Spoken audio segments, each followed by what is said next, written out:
Adam Curry, John C. Dvorak. It's Thursday, June 14th, 2018. This is your award-winning Gitmo Nation Media Assassination, episode 1042. This is No Agenda. Compiling communiques and broadcasting live from the capital of the Drone Star State here in downtown Austin, Tejas, in the Cludio. In the morning, everybody. I'm Adam Curry. And from northern Silicon Valley, precluding northern Korea, I'm John C. Dvorak. It's Crackpot and Buzzkill in the morning. Guys aren't even close to northern Korea. I know. Not yet, at least. Wait until it becomes our 51st state. Yeah, that would be something. Yeah. I kind of expected Trump to take Kim Jong-un and said, dude, I'll drop you off. Here, hop in the Air Force One. I'll take you out. Actually, that would have been fun. He should have done that. Yeah. He showed him the beast. I saw that. There was a little photo op when he said, hey, come take a look at my car. He was looking inside the car. The beast. Yeah. Rather strange. But boy, that was something. I couldn't actually turn it off. I had to watch. I had to stay glued to see what was going to happen. It was quite the event. I watched it. I got the two discrepant. I got a lot of clips, and some of them I guess we don't need to play. But I got in fact, let me do a quick summary clip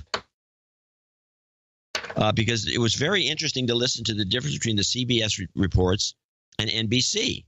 NBC trashed it.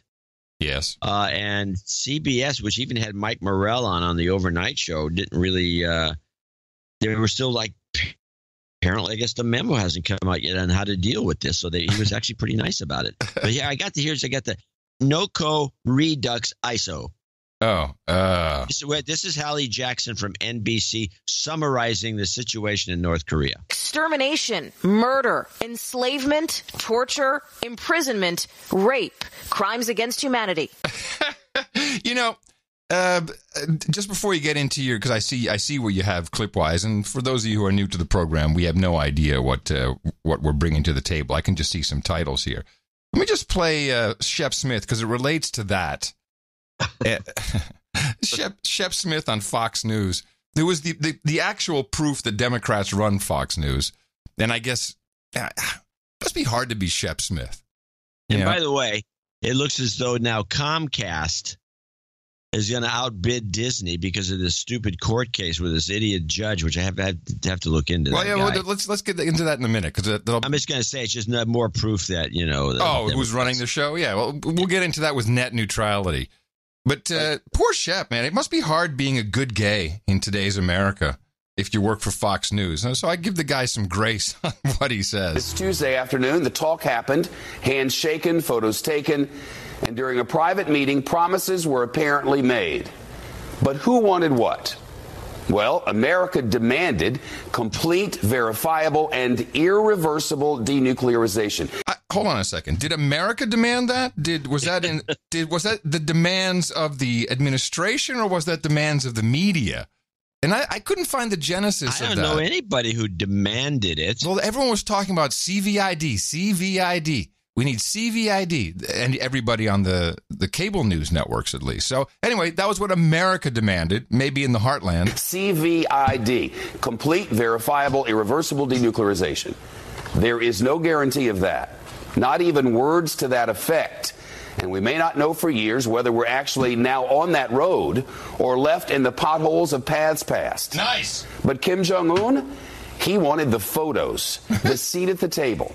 He wanted the legitimacy that came with the event, the handshake with America's president. And he wanted those military exercises with the Americans and the South Koreans that happen every year to stop.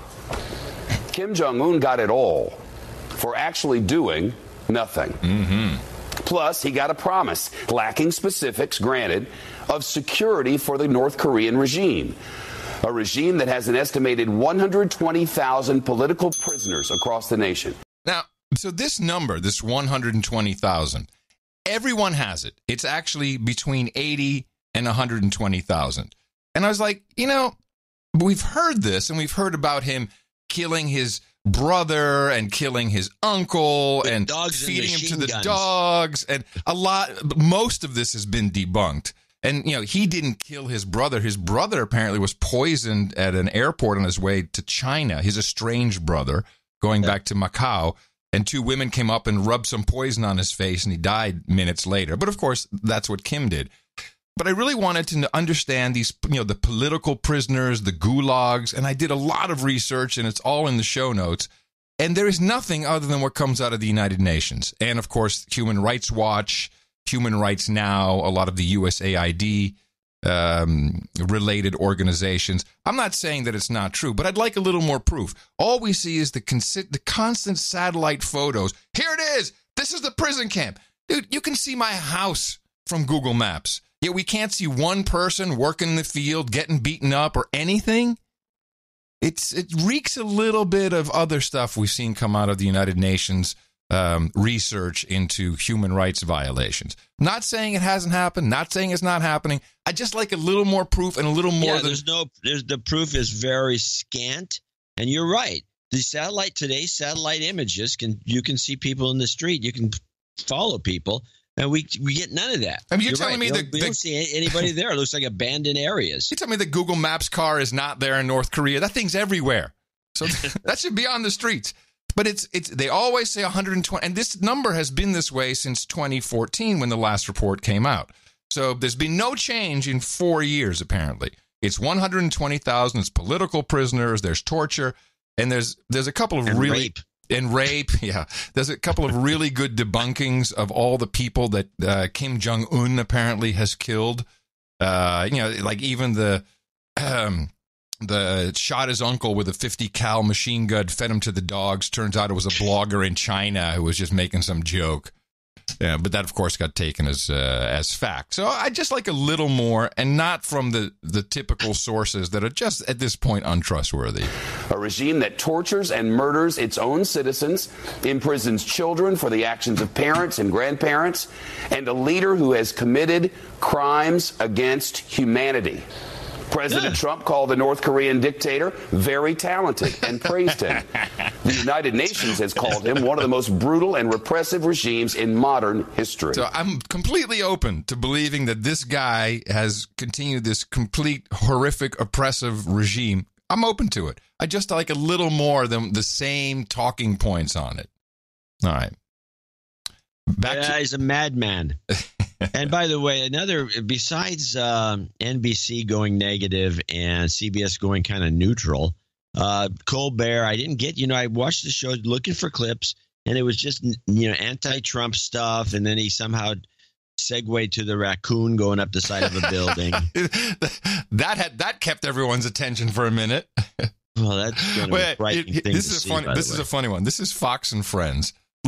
As the president is arriving in Singapore. See if you can catch the gaffe. There is the President of the United States, Donald Trump, about to walk down those stairs, stepping foot in Singapore as we await this historic summit with the North Korean dictator, Kim Jong-un. Anthony, talk to us about this moment. I mean, this is history. We are living, regardless of what happens in that meeting between the two dictators, what we are seeing right now, this is history. Did you catch the gaffe? No. I'll play the relevant bit once again. Hold on. Regardless of what happens in that meeting between the two dictators, what we are seeing right now. I love that. Two dictators. That's the best one. That's clip of the day already. I'm giving it to you. I'm very generous. Clip of the day. Isn't that great? What a bunch of morons. Two dictators. Yeah. It's historic, these dictators from Fox. Good work. More proof the Democrats are in. No, the media is pretty neutral on this stuff. Yeah. Well, the only gaffe I could find is Nora from the morning show. She see if you can hear what I maybe I'm wrong. But she uses the thing that broadcasters are never supposed to say, nuclear. Nuclear? So listen to Nora D. Nuke. I've got two of them. Oh. I'm trying to think, which is the short one? The short one. Well, no, just play the long one, then the short one. President Trump and North Korean dictator Kim Jong-un finished an unprecedented meeting in Singapore with a deal to start denuclearizing the Korean peninsula. Denuclearizing. Denuclear. Let me hear. Denuclearizing. Denuclearizing. Well. Denuclearizing. I think she did okay. Denuclearizing. Should be Denuclearizing. Denuclearizing. Nuclearizing. Yeah, not nuclearizing. Denuclearizing. Nah, it's not. Denuclearizing. Well, how about this gaffe from Stephanopoulos on ABC? Thank you very much, everybody. Thank you. Thank you very much. And another handshake there for President Trump and Kim Jong-un.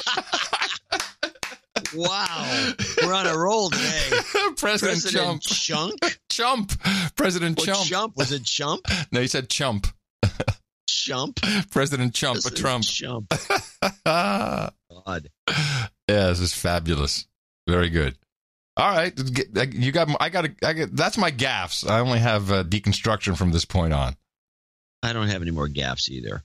Well, if you want to start straight, we can do the CBS stuff that was done. And CBS has this. I think this is the show to watch. Jeff Glor's on it too. I don't know why, but this is the CBS Overnight, which is the network news, only it's longer. It's over an hour. I've seen this. It's actually quite good. They kind of get into topics a little longer. They talk stuff testing for their main broadcast. You can tell. Yeah, it hasn't been fully edited, and it's just better. Than and they have people actually walking on and standing, I believe. At least they walk onto the set and they stand and then they do their little ditty. I like it. I've seen it. I think it's enjoyable. It's on at 3 a.m. Yeah, that's the unenjoyable part about it. Yeah, that's the problem. But let's start with we'll do the wrap, get it going. These are all short clips. I have a lot of clips, but they're pretty all in 1 minute. Let's start with NOCO CBS Wrap 1. Get to work and get it completed, because otherwise we've done a good job. But if you don't get the ball over the goal line, it doesn't mean enough, okay? Mr. Trump also announced an end to joint U.S.-South Korea military exercises, a goal long sought by North Korea. The move surprised many at the Pentagon and in Seoul. We'll be saving a tremendous amount of money. Plus, I think it's very provocative. The summit was a spectacle, with Kim even comparing it to a science fiction movie. By the way, did you see the defense stocks after he said that? He said, now we got to stop these war games. Costs a lot of money. Is bull crap, really. Boom. He says it's provocative, which it was. They took that part, by the way, that part of the clip. Yes. It's provocative. It was taken out of the network news. It was taken out of everything. Oh, really? Yeah. Interesting. Yeah, they left that out. And so the theme was, and it was also in this report a little bit, and we talked about this on the show about them doing this. So I don't believe it was a surprise to anybody. I think this is false reporting. Was it a surprise to you that he stopped? Because it was one of the main cornerstones of the whole. It was a surprise to the military-industrial complex, at least the investors. Everyone, I saw these stocks go down. I'm going to ask you, was it a surprise to you? No. Absolutely not. Was it a surprise to me? No. And then then Colbert and everybody else goes off about, he just did this on the spur of the moment. He didn't tell anybody. And the Pentagon they're going nuts because they weren't told. And I'm immediately reminded of him. I unfortunately didn't have time to go find it. And we don't need to find it, but I can remind people because they should remember it. We had McMaster give a long lecture. It was on public or on C-SPAN. And during the lecture, somebody asked him about when does he find out about stuff? Trump will say something, and he's always shocked that Trump wants to do something. He says, no, he's never shocked because that stream of command from him down and the president up is different. He says, we always find out very late in the game. We don't find out. They don't call us and ask us for permission to do something like that. They just, make a decision to do it, and then it gets worked out. Right. And it's not a big deal. But all the news guys are thinking it's a huge deal. In fact, the NBC went nuts about it. So, okay, well, so just reminding people that these reports are pretty poor. Yes. And And Mr. Trump showed Kim this video showcasing a glowing new North Korean economic future. The president said North Korea had beautiful beaches ready for condominium development. Think of it from a real estate perspective. You have South Korea. And I love this because I'm just thinking it's exactly what John said years ago. Perfect for tourism. Trump will come in with his real estate pitch, which I think he did very well. China, and they own the land in the middle. How bad is that, right? Last year, the president called North Korea, with its abysmal human rights record, wicked and depraved. Today, he said he trusts the dynastic young dictator after just one face-to-face meeting. Well, he's smart, loves his people. He loves his country. He wants a lot of good things, and that's why he's doing this. Major, this joint statement also addressed the remains of Americans missing in action or held as prisoners of war during the Korean War. This was so important to so many families. What did it say? Yeah, the president said he heard a lot about it during the campaign trail, and what the two countries have committed to is recovering and repatriating those remains. Jeff, about 5,300 Americans estimated to still be in North Korea after the Korean War, some 65 years later, many in mass graves. This had been worked on before, but was stalled when North Korea did not live up to its pledges on denuclearization. So you can assume that those two issues, repatriation and denuclearization, will be merged yet again. Yeah, that was a nice touch. Yeah, and that was dropped from the reporting later as an item. It was a nice touch, and it did, it might result in. I mean, Kim's done this. We got nothing. He already released 3 prisoners. He stopped all his testing. He hasn't launched a missile. What I didn't hear really from anybody was any analysis of the communiqué, which is my favorite word now. After we've had a communiqué from the G7. Well, I think that's what most of the analysis was, but it didn't say anything. The communiqué didn't happen. Well, the communiqué did say something.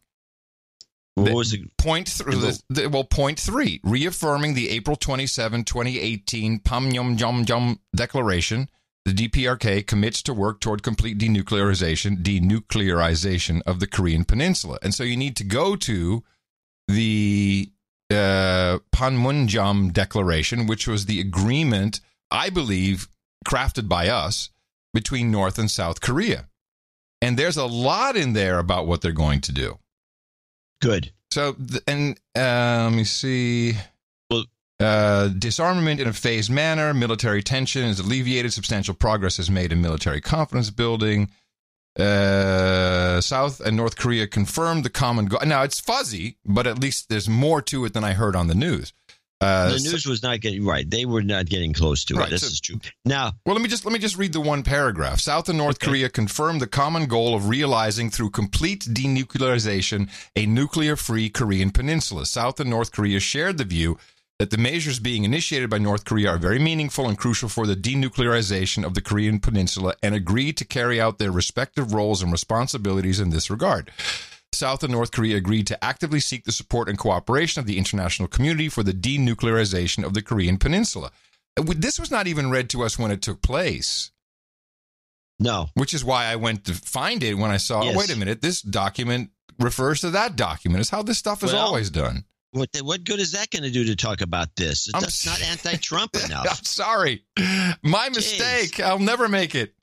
And then the thing that goes further was that this is the third clip here over on the overnight show. This is where they brought Morell in, and it was, again, this is a show that goes on at 3 a.m. I don't know what time they tape it, but I'm sure Morell went to bed. But he didn't get his paperwork from the agency. He didn't telling him what to say. Oh, no. We're going to move now to Margaret Brennan, our senior foreign affairs correspondent and moderator of Face the Nation. Also, Michael Morell, former deputy CIA director, and now our CBS News senior security contributor. Margaret, what happens now? Well, the president gave himself a lot of wiggle room today. He said, I may stand up here in 6 months and say, hey, I was wrong. So he's given himself some room there. He also gave the North Koreans room to maneuver as well. Next up, Secretary of State Mike Pompeo has to become a salesman. He's going to South Korea to try to explain what was agreed upon in the room that wasn't on that written statement that was released to all of us. Then he goes to China, and of course, they have the most leverage over North Korea, and he'll speak speak to their leadership about making North Korea follow through on what they at least say are said to have agreed upon in the room. But diplomats say there is still a lot of detail yet to be determined. Secretary of State Mike Pompeo and National Security Advisor John Bolton will meet again with the North Koreans next week to hammer out those details. Michael, in your estimation, what did the president achieve at this summit? Jeff, this was a diplomatic win for the United States, but we are far from a strategic win. It was a diplomatic win because it was the best possible outcome of the summit. Shared objectives to denuclearize and an agreement to continue the negotiations. We're far from a strategic win because there are immense details to work through.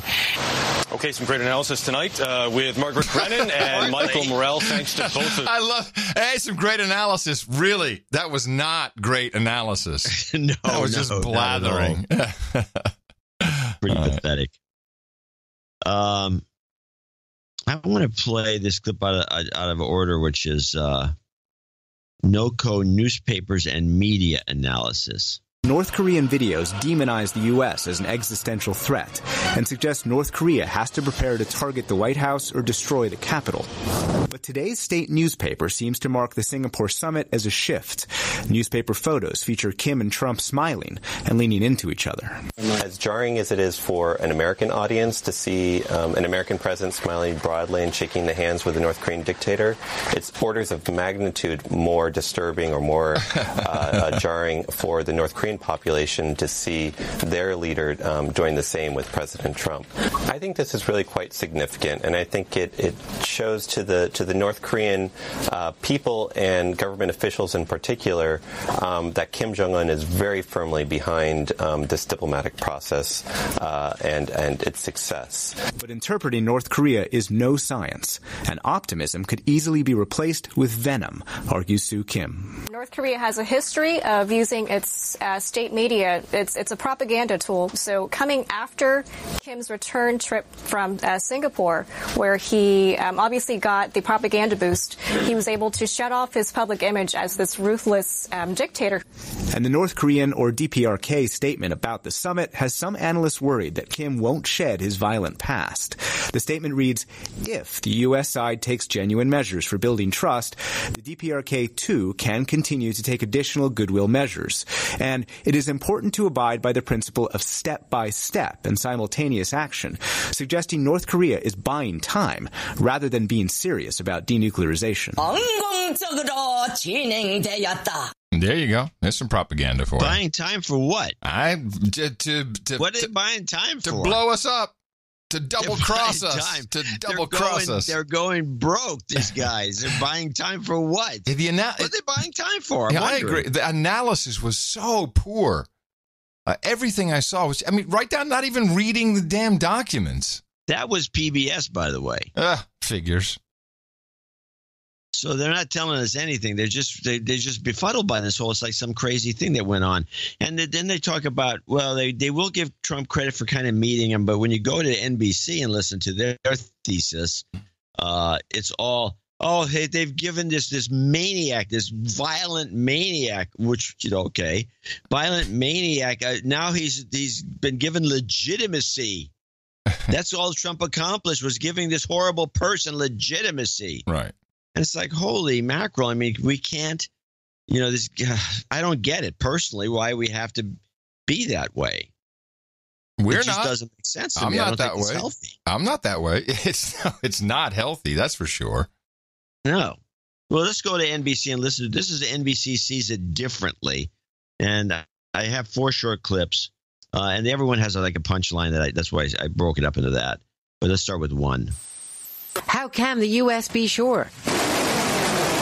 A key missing ingredient, no requirement that Kim Jong-un disclose how many weapons he has or where they are hidden. There's always a possibility that North Korea can hide things in thousands of miles of underground tunnels, which you cannot verify. You can only verify what they declare, and that's why the declaration is so important. What else is missing from the summit document?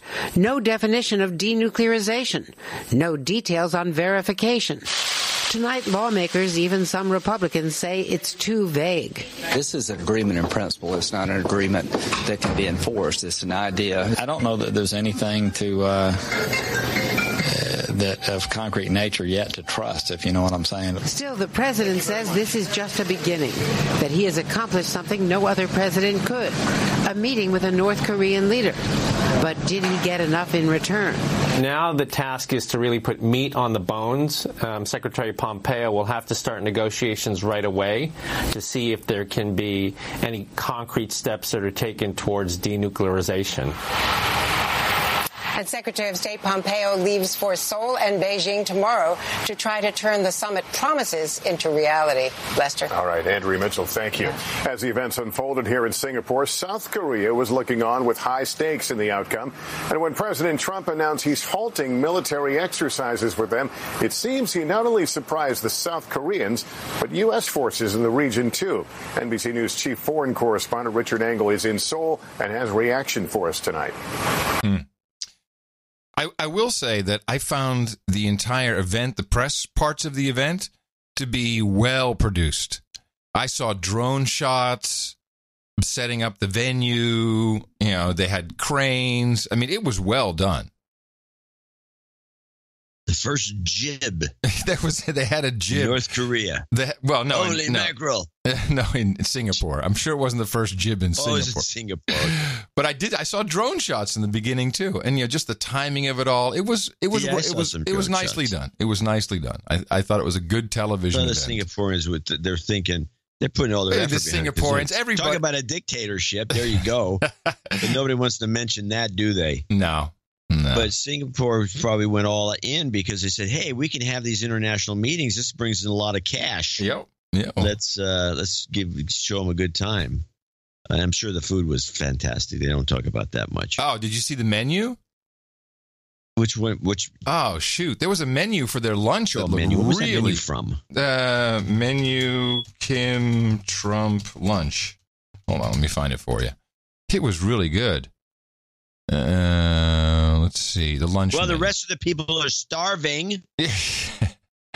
Let me see. Here it is. On the menu, they had, for starters, traditional prawn cocktail with avocado salad, green mango caribou with honey lime dressing and fresh octopus, Korean stuffed cucumber, then short rib confit served with potato dauphinoise and steamed broccoli, red wine sauce, combination of sweet and sour crispy pork and Yangzhou fried rice with homemade chili, Daegu jorim, soy braised codfish with radish and Asian vegetables, and then for dessert, which I'm sure the media obsessed over, in fact I heard them, dark chocolate tartlet ganache and Häagen-Dazs vanilla ice cream with cherry coulis and tropezien.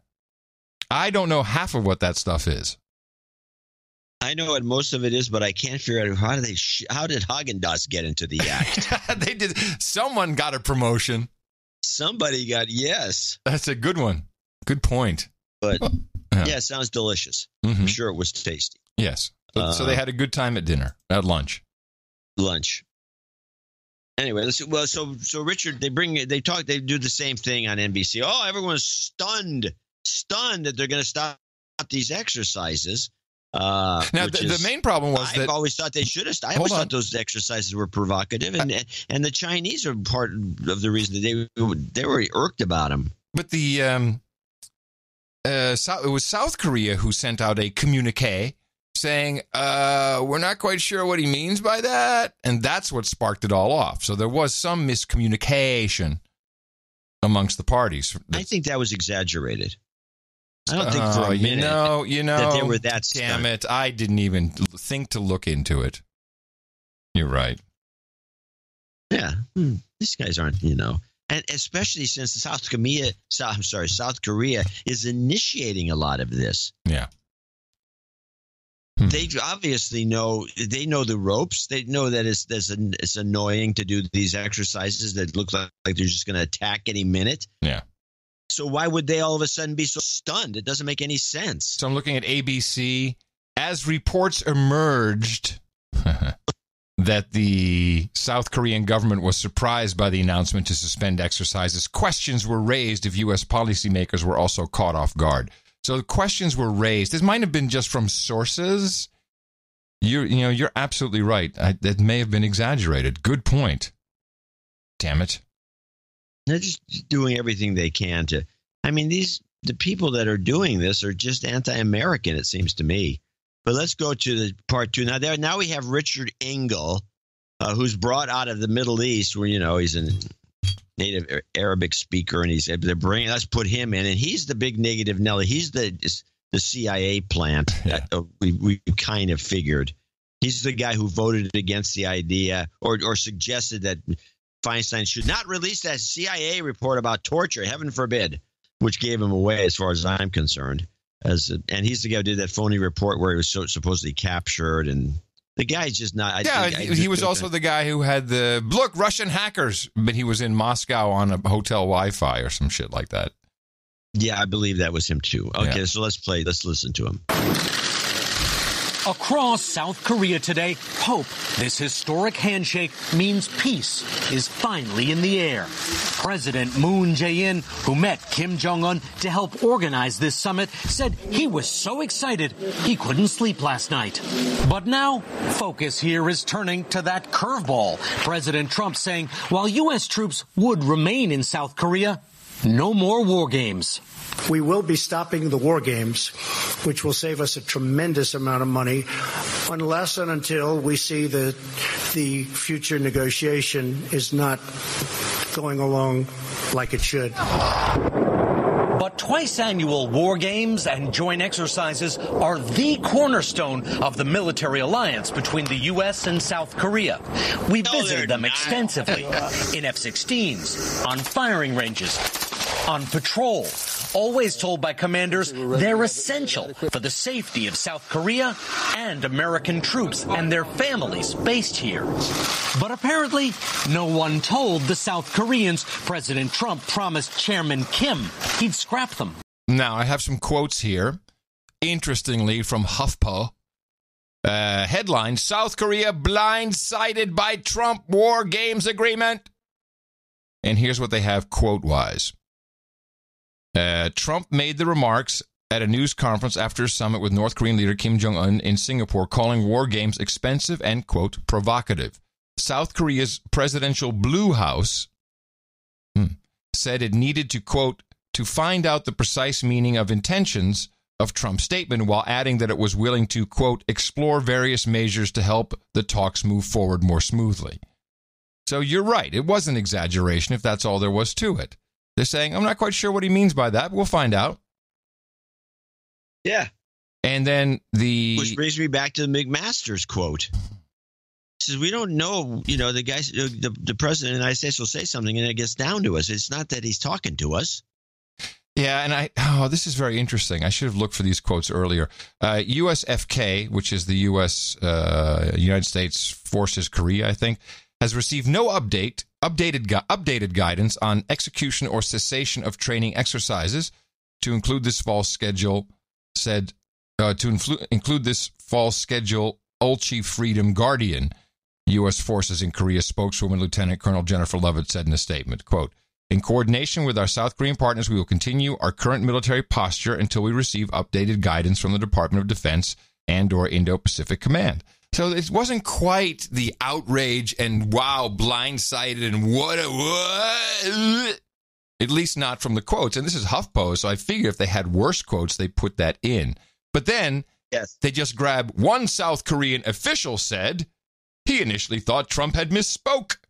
I was shocked when he called the exercises provocative, a very unlikely word to be used by a U.S. president, the official said, speaking on condition of anonymity because it was a politically sensitive issue. So the official statements are very different than this unofficial stuff that is, again, anonymous sources. Nice. Okay. Good. Figured it out. Yeah, once again, these guys are full of shit. Kinda. So let's go to part 3. We got Engel out of the way. Kim, he'd scrap them. Nope, we didn't. What? I said, no, we didn't. He's still there. He's still here. Kim, he'd scrap them. A South Korean military official told NBC News, "We need to find out the exact meaning or intention behind his comments." American forces in South Korea said they too received no updated guidance on execution or cessation of training exercises. Canceling these war games is seen here as a major concession to North Korea. And this morning, North Korean media is reporting that Kim Jong-un demanded it and President Trump complied. Lester? Yeah, of course. English, yeah, probably. That's probably exactly what it said. Now, the last clip of this group, that's probably what they said.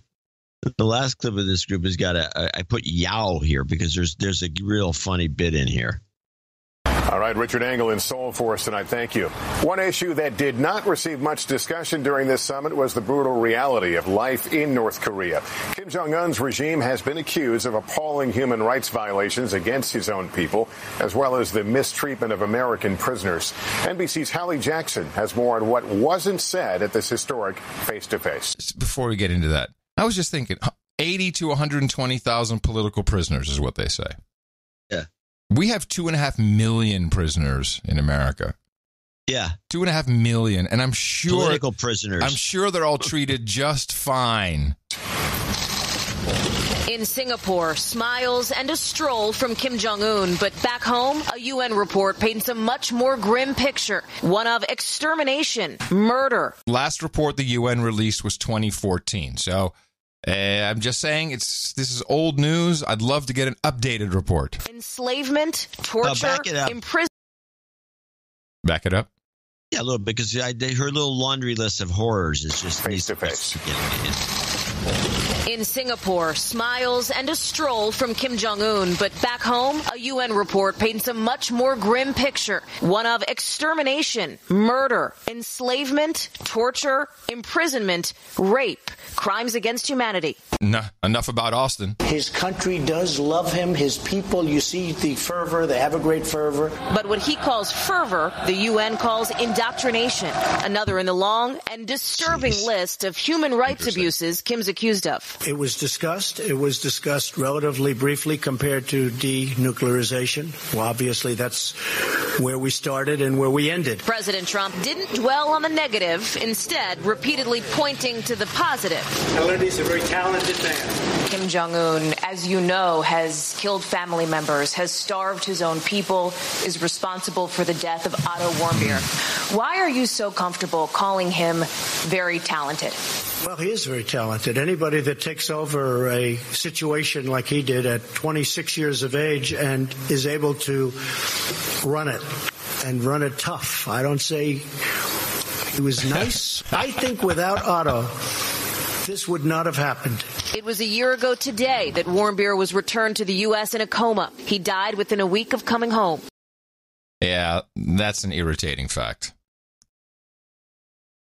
Yeah, well, we don't know the story because we don't have anybody. But I always enjoy being told by the mainstream media, as you know, he's killed family members. He fed them to the dogs. And so we really don't have. I'm totally open to believing it. But there's just so, I was reading this book. One of Tina's daughters gave it to me to read. Actually, you don't really read it because she said it's a graphic novel. We're like, oh, that's interesting. I wonder what graphic novel means. It turns out it's pictures. You didn't know? No, I didn't know. And that's funny. This guy is an animator, and he wrote about his time in North Korea working with a North Korean animation company. And yeah, it's weird, and there's a lot wrong. And there's no people in the in the big hotels, but it didn't seem quite as bad from a gulag perspective. I mean, the fact that there's people from other countries in there working, and there's lots of them. There's NGOs. They have parties on the Friday night in one of the hotels. That one reporter that was on the CBS overnight is the guy. We've seen him before. He's always over there. He's kind of a neutral reporter because it's like he's he's the guest of the government or something. I'm not sure how you play that game to do that kind of work. But I'm sure one of these days we'll have a nice little book to yeah, I'm sure he will. Yeah, I'm sure he will. I've got some responses here from my new favorite. I'm kind of moving away from Stephanie Ruhle. Then I'm moving on to Nicole Wallace. Now she's the midday segment. She's an old hack. She's been there forever. She is hateful, and it's not. She's horrible. Yeah, but I think there's some good clips to be had because she's. Well, before you go there, I just want to wrap up my clips. Sorry. Okay. With my 11-second PBS summary. Okay. The president today dismissed doubters and proclaimed the North Korean nuclear menace is over. Instead, he insisted, quote, our country's biggest enemy is the fake news. Now, I'm glad you played that because that is indeed what he said. Let me replay this. How come that doesn't work? I think I have to go back. The president today dismissed doubters and proclaimed the North Korean nuclear menace is over. Instead, he insisted, quote, our country's biggest enemy is the fake news. Okay, so he said our country's biggest enemy is the fake news. Here's CNN's discussion with Brolf and the Chip Todd. What's that guy? One of these guys.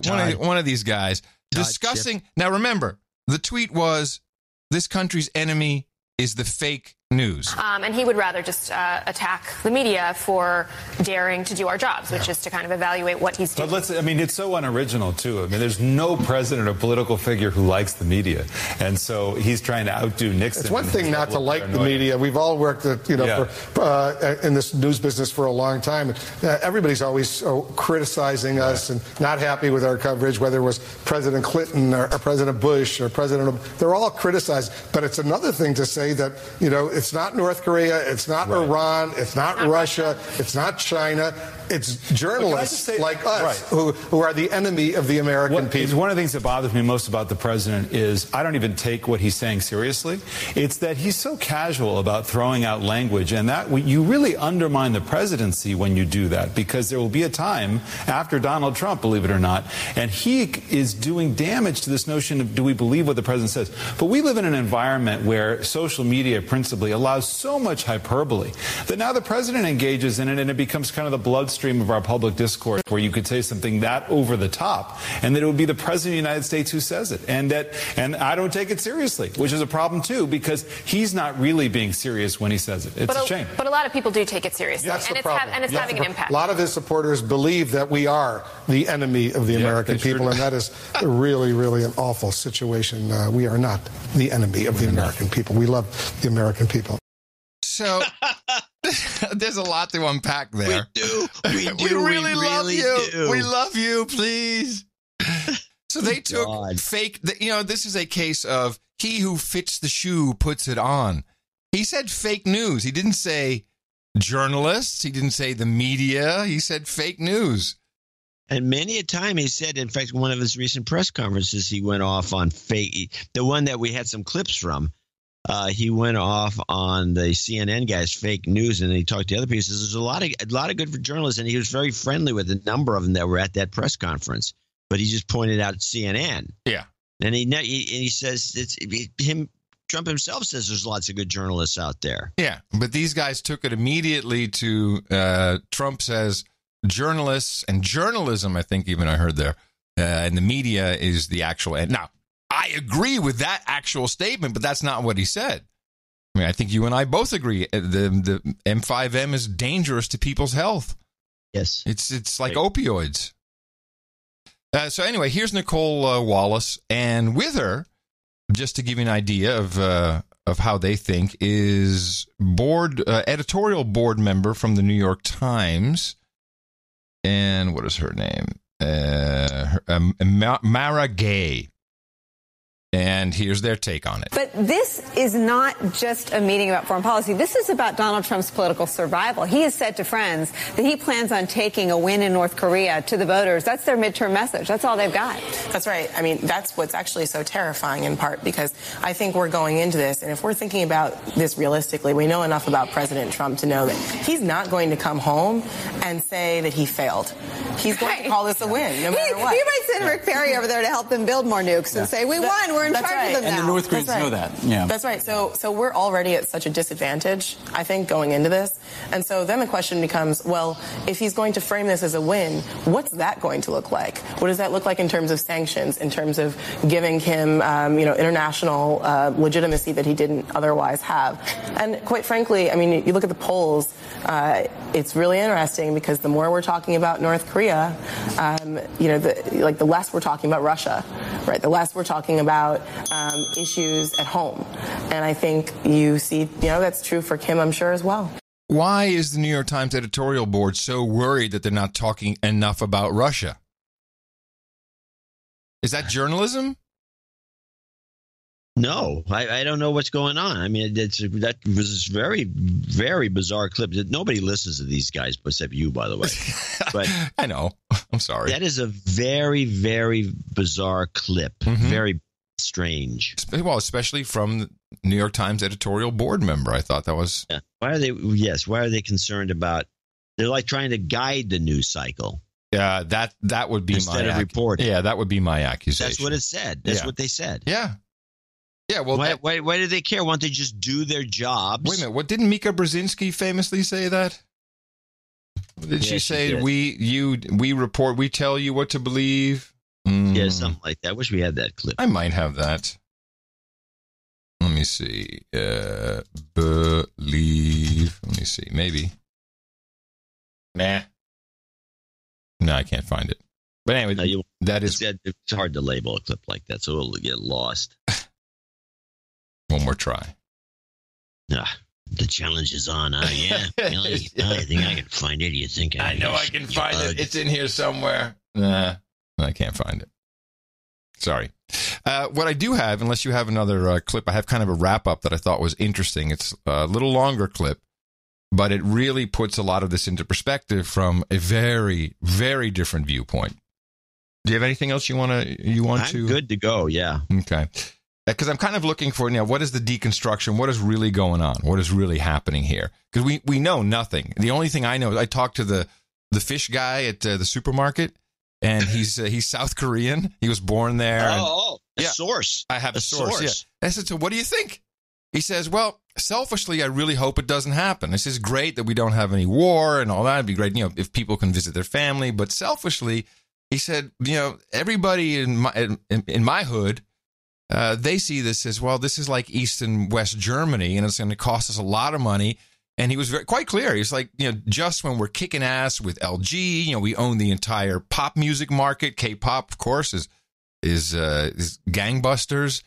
What are the Samsung? I mean, he says we're really kicking ass, and we don't want to have to suffer with those damn North Koreans.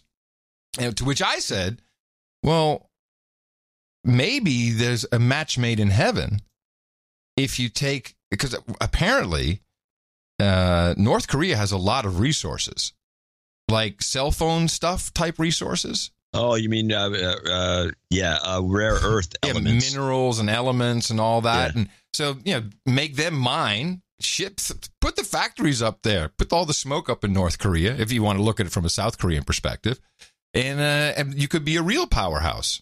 I'm thinking. Well, he's probably right on the surface, but if you look at it in hindsight, yes, it was damaging for a short period, but now the German Republic is stronger than ever. Now they rule all of Europe. Not than ever. Not ever. No, they've had some winning moments. They're strong. So, Steve Pieczenik did one of his YouTube videos, and he did this on the 5th of June, so a week before the actual summit. And he talks of a trifecta taking place, and he lauds the president, say this is all the president's doing. He's super smart, and I think it's worth listening to because there's stuff in here that I had not considered and stuff we can look out for, and maybe we'll learn more about Pieczenik at the same time. Whatever you hear or see on the surface has a completely opposite meaning in the covert world or in the world of the CIA. Let me explain. Number one, North Korea, South Korea will get together in Singapore, and Trump will create a process where there will be peace between North and South Korea. That was kind of dicey, but in fact, Trump used everything he needed: denial, distortion, and deception. The most interesting part, which is part 2 of this deal, is the fact that Dr. Bashar Assad, the president of Syria, is also interested in meeting with Kim Jong-un of North Korea. Now, why is that relevant to what is happening now in Singapore? The reason it is relevant is that Dr. Bashar Assad, whom I've known indirectly, and I knew his father, and I've been interrogated by his people 10 years ago, is a very smart man. He knows that he can no longer rule over a country that's divided and in turmoil. So he wants security, he wants to make sure that there's peace, and he wants to work with Trump and North Korea. Now, why would he work with North Korea? Because the Syrians and North Koreans have been together attacking Israel many decades ago. But in fact, Israel has worked with North Korea indirectly buying its phosphate and coal. North Korea, despite all the sanction, has been exporting coal through Japan and Russia. So who is involved in this meeting besides North Korea, South Korea, and Japan? It will be Russia, and it will be other countries in the Middle East who want peace. So we have a double header here. While Trump is being attacked, he's also initiating a peace treaty between Bashar Assad, Israel, and Iran. Iran also works closely with North Korea, and Iran also works closely with Israel, because in 2006, Israeli soldiers had Passover in Iran. In 2016, the Israelis were shipping oil and infrastructure. So much of what you hear on the surface is the complete opposite. Now for the trifecta. The third person that's involved in all of this is John Brennan. I have criticized John Brennan, but I also understand how important he is to this process. Why? John Brennan has increased the amount of criticisms he's made against Trump, and that's not an accident. He has said that Trump is not democratic, he should not be president of the United States. What in fact he is doing, as we do in the world of the CIA, is he's covering his own mentee or protege. In this case, is Gina Haspel, who, working with Pompeo, has been very effective, along with all the CIA operatives and military intelligence, to put together an incredible peace treaty between North Korea, South Korea, as well as a peace treaty where Syria, Jordan, Israel, Iran, and Russia will all come together. Now, why am I so sure of this trifecta? Because more and more noise is coming out of these three elements: North Korea, Russia, and Syria, all of which make no sense on the surface. But when you think of it in paradoxical intention and you reverse all of the elements involved, that is denial, distortion, deception, you begin to see a picture which Trump could only have created, because he thinks big, he leverages his assets and covers his downside. So I expect a trifecta to come out of Singapore: North Korea, South Korea peace treaty, Syria initiating a peace treaty and with Iran and Israel, and Russia initiating another treaty with Iran, Israel, North Korea, and China. Now, I tried to paint this picture and I couldn't do it, but I thought, that's so outrageously, it's just an outrageous statement that I thought, let's pay attention to it. Point of ridiculous optimism. Yeah, well, he calls it the inverted, whatever you call it, like, you know, it's the upside down, exactly the opposite. So yeah. I don't know if it's optimism or he's not really. The outcome is optimistic. Yeah, but he's not really an optimistic guy, believe me. Right, which makes you wonder. Yes. Which is why in fact, if you're going to go by his own theory, everything he said is BS. What do you mean? Well, he says everything that people are saying is just the opposite because it's all part of a scheme. Oh, so then wouldn't that be true for him too? Hey, man, Q says it's true. Just quickly on Q. If this truly were an informant who flies on Air Force One, and is connected to the president, and there's secret signals. QAnon. Yeah, QAnon. But why don't we break, just before you go on with that, I don't think 1/10 of our listeners even know what you're talking about. Why don't you give them a little background on this, because it's not something we ever talk about on the show.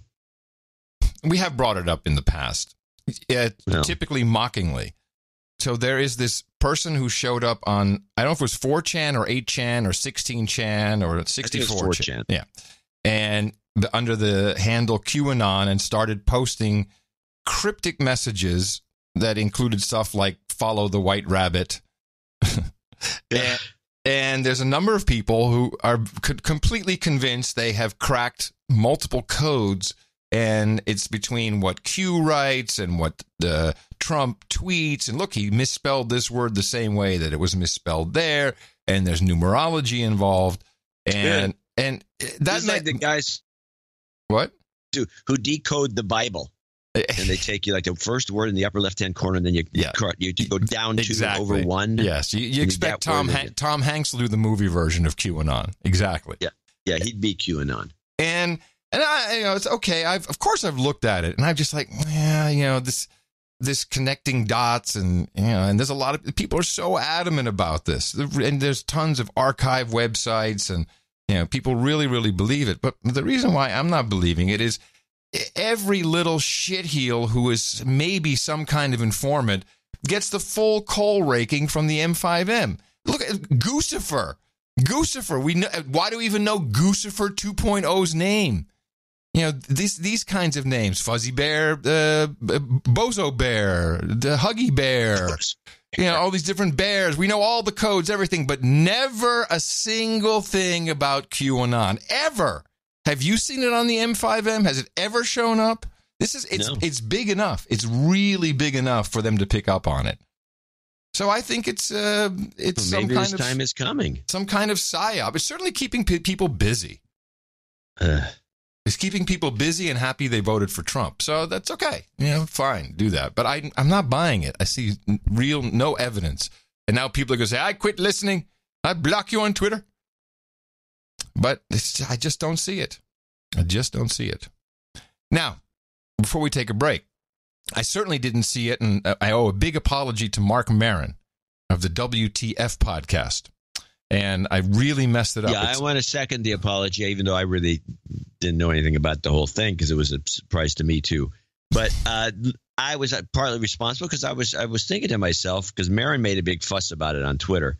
And let me go back and just say what happened. One of our producers Sunday emailed me, and I do my prep in the morning. Emailed me and said, "Here's a discrepancy in this bit where Maron republished his original interview from 2011 with Anthony Bourdain." And there's a piece in the original where he talks about Chantix and how it makes you loopy and makes you want to commit suicide. And he's a lifetime smoker. And whenever he feels like cheating or is cheating on, with smoking, he goes on the Chantix. And Dan could not find this in the reposted episode. And to me, the entire connection between Anthony Bourdain's death and Chantix is what matters. But as a beautiful aside, the fact that it was missing from Mark Maron's podcast and I think the way the conversation went is I said, well, maybe it's just trying to be politically correct because he talks about suicide, which would be kind of wimpy.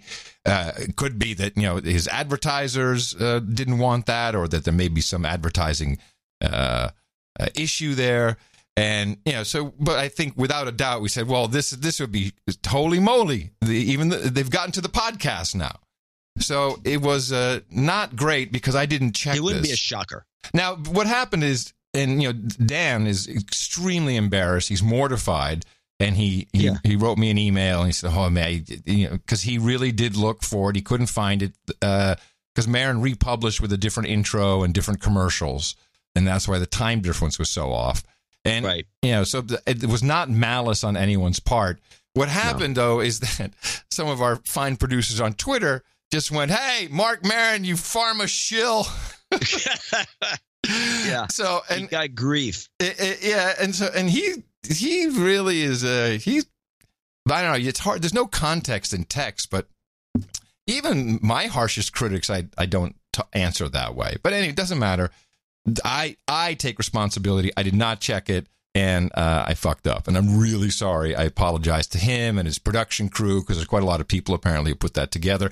And what hurts me the most is I'm going to take my clip of the day away.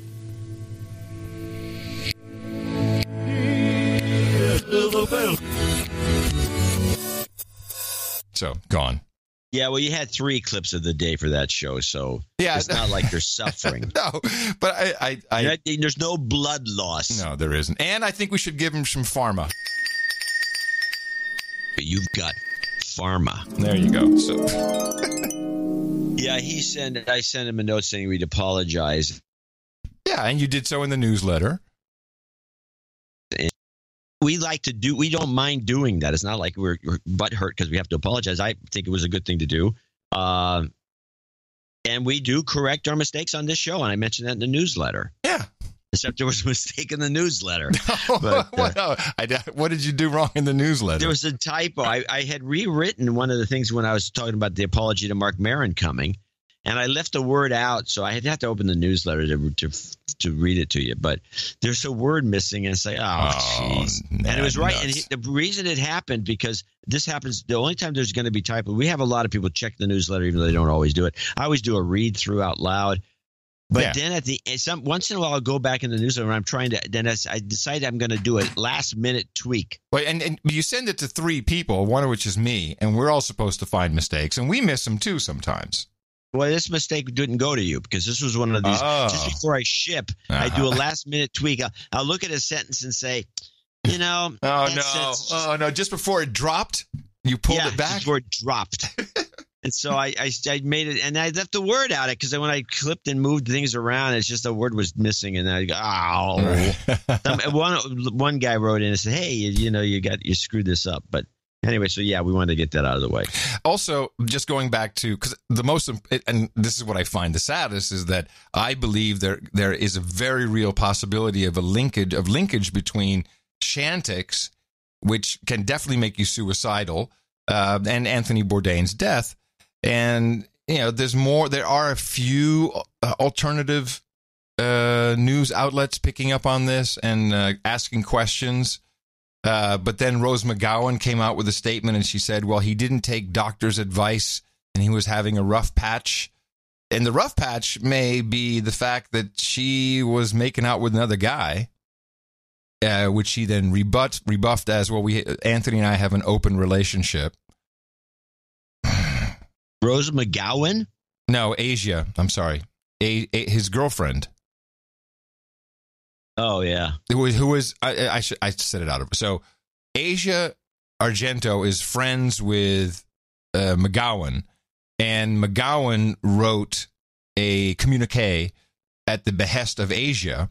And in that, she said, he didn't listen to us. This is then from his girlfriend through Rose McGowan, that he did not take his doctor's advice in, quote, depression battle.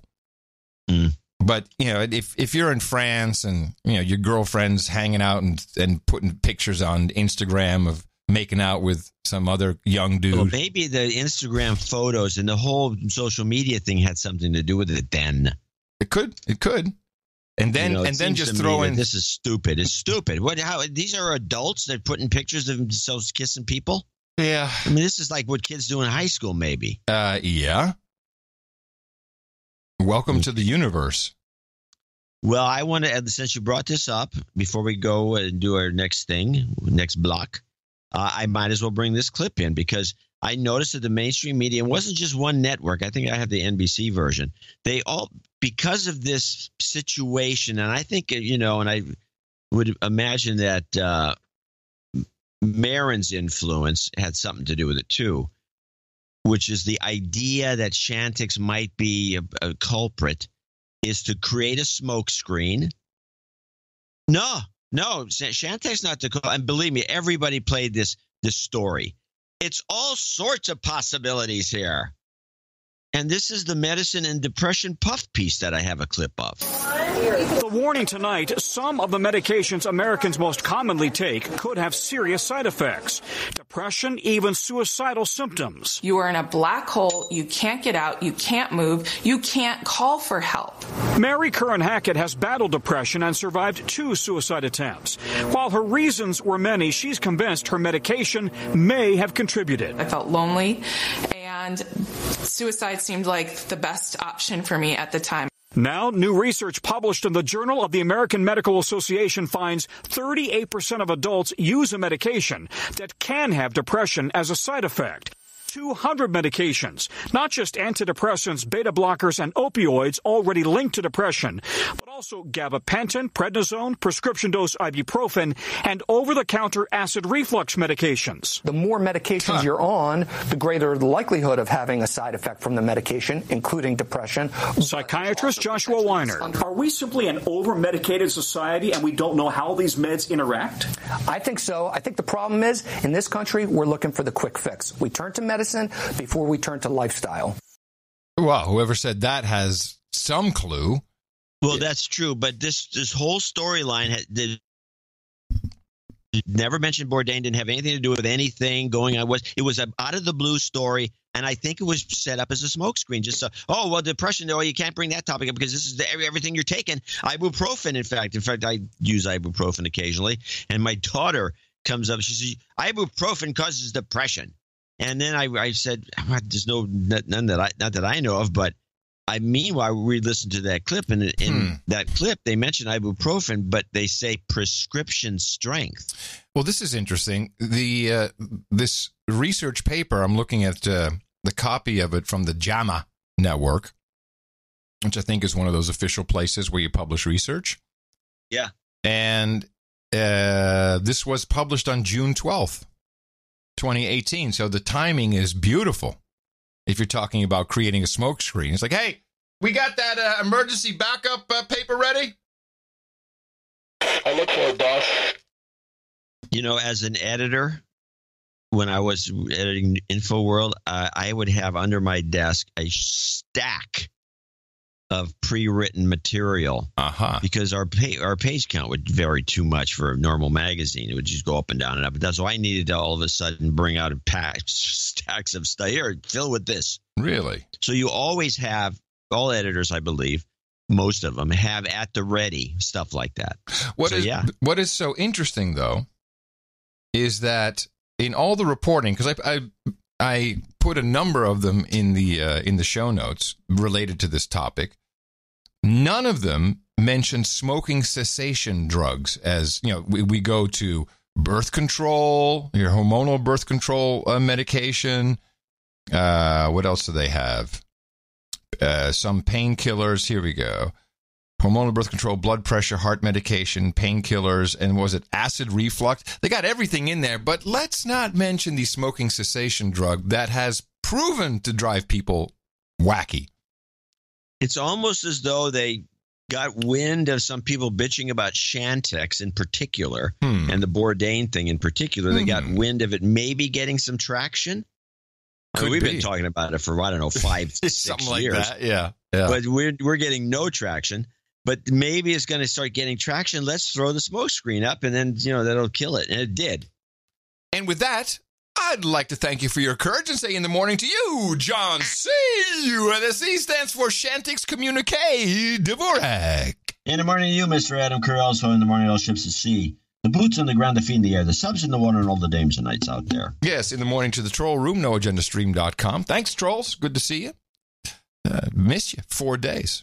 And I'd like to thank the artist for episode 1041. The title of that was Harry Mary, and we had the weaponized Chantix ammunitions box as the artwork. We chose that. Mike Riley did that, and we appreciate what he did. It was the starter month box Chantix tablets. It just fit. It fit well. Art was tough, I recall. Yes, we had to dig. We did dig, but it's appreciated, and all the work that our artists do, who uploaded a lot of it has to do with the topics sometimes don't lend themselves to great art. It's outrageously cool that we get new art for every single show. NoAgendaArtGenerator.com. You can look at all of them. That's all under our open source concept, and you can also go to NoAgendaShop.com, get some of your favorite art and mugs and T-shirts. It's good stuff. Welcome to the party. All right. Well, so we start off with good news and bad news. Uh-oh. So our donor, Sir Onimus of Dogpatch in Lower Slobovia, came in with it says 650, but it should be 1,300. What? Now, what happened? Is that the bad news? Is that the bad news? Hopefully, it will be. He won't do this again. But he sent an envelope with 2 half Krugerrands. Huh. Gold coins? Yes. And so only one arrived. Now, and it arrived loose in the envelope. He had them in his little containers, but he taped down, but he didn't do a very good job of taping them down because one of the Kruger, because they get beat up in these machines. Yes. And so it was in pneumaticist packaging? No. Oh. That's the problem. And so it was like just loose coins. And so he's got these, which I don't know where he's getting these, but so he had the 2 coins, and both of them got out of their little plastic container, and one of them got out of it was beaten, flying around. This is a very heavy coin, and it just pushed a hole in the envelope and snuck its way out. And now somebody in the postal service is happy. Yes. And the other coin was just roaming around in the envelope. So when I opened the envelope, it fell right out. So I want to make that. And this is so that's half an ounce, one Krugerrand? They're both half ounces, half Krugers. Right. So Kruger's a whole ounce. Yes. And which is $1,300, give or take. Yeah. Like we're going to go to the gold market and sell it. Yeah, we'd be keeping it. Yeah. But so that's kind of a very disappointed that happened, but this sort of thing. Yeah. But the thought and the gesture is appreciated. And I thought it was a good idea, and I've never had a Kruger in my hand. Well, of course, I still haven't. I've only had half Krugers. Yeah. But anyway, I wanted to thank him for trying. A little more care, I think, would have made a difference. Does he have a note? Yes. He always has a note. NJNK, I might as well say, at the top. Thank you to and all the producers that keep the show packed with information and value to its listeners. For non-donors, if this network is good enough to listen to 6 hours a week, it's worth 6 minutes of your time to donate something. With this show's help, watching M5M is rare, and when I do, I see embedded bias in the press. During a recent, as we pointed out in this report on North Korea, and nobody read the document, during a recent broadcast of a President T conference, I saw different channels displayed next to each other on 2 TVs. In one, Mr. T and his red tie popped right out. On the other, he was washed out. Thinking it might be different television tuning, I reversed the channels of the TVs. The TV with the washed out Mr. Trump made him vibrant, and the vibrant TV made him look washed out. I noted the same thing on 4 more televisions tuned to the 2 networks. Listeners can speculate which network has filters.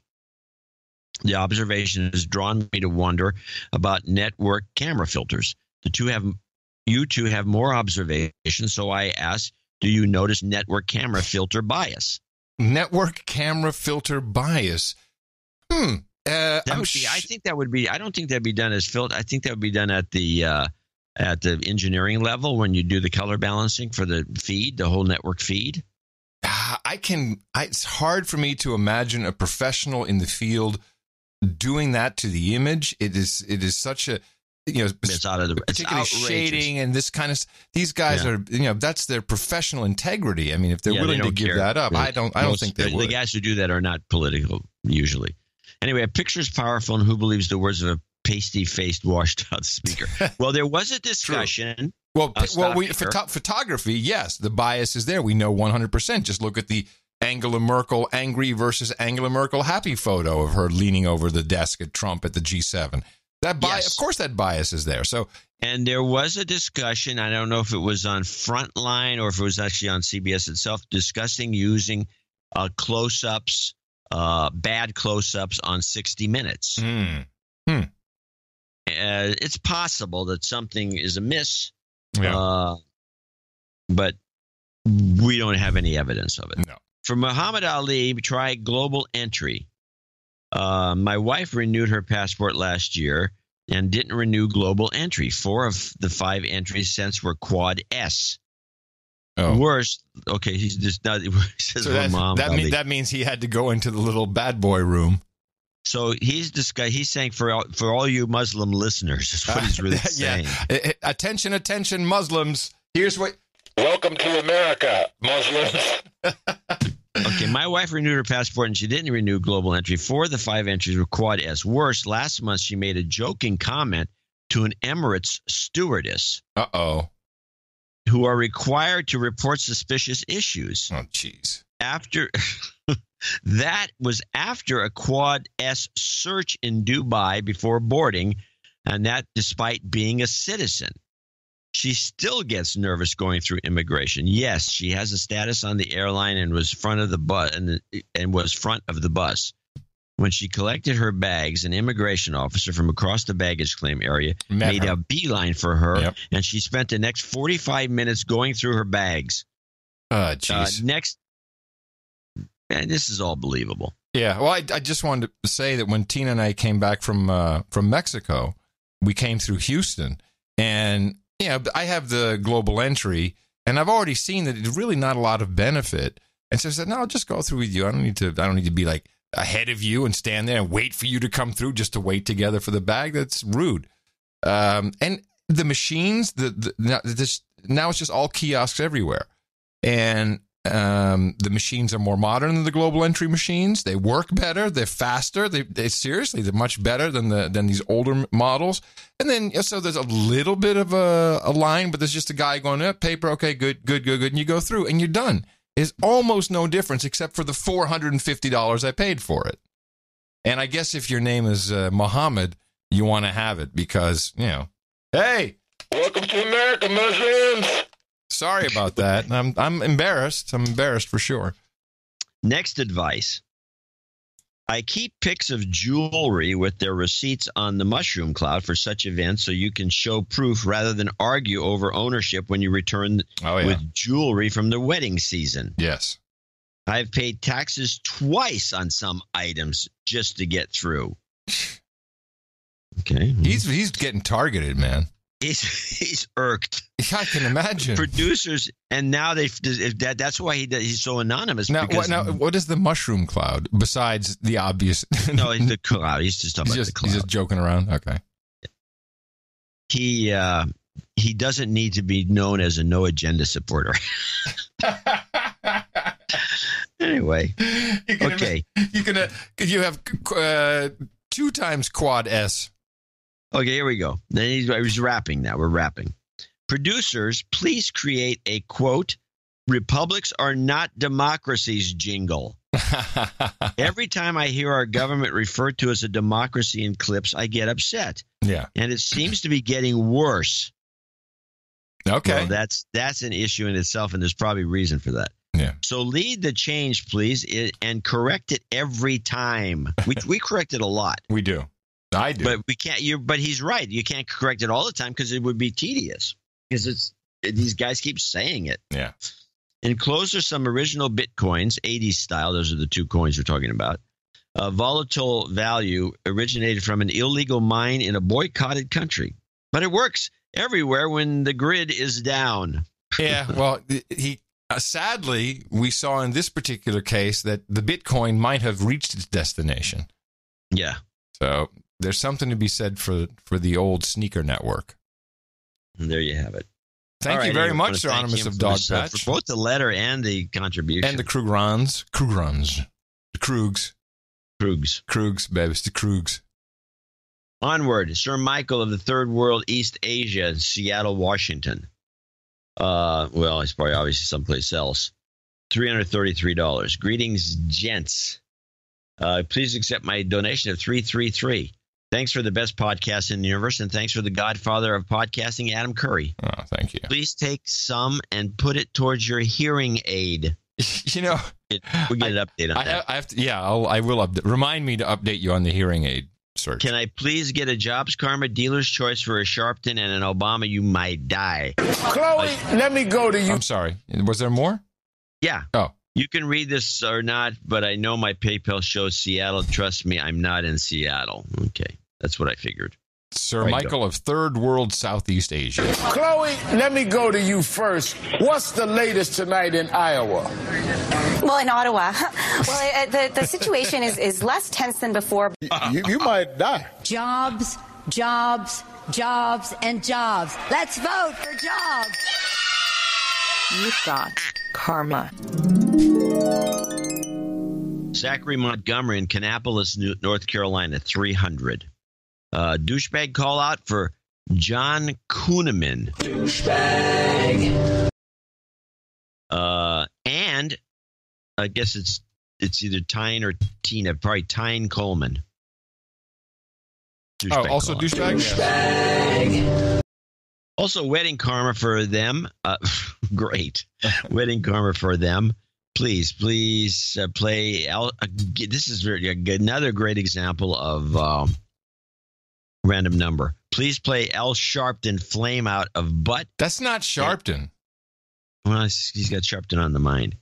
Whoever's got the Flame Out of Butt at Star Wars, and he sent email. I'm not so sure about the Star Wars thing, but anyway, I got the karma for you and this. Otherwise, you're going to have a flame coming out of your butthole. Preacher, you won't be able to sit down.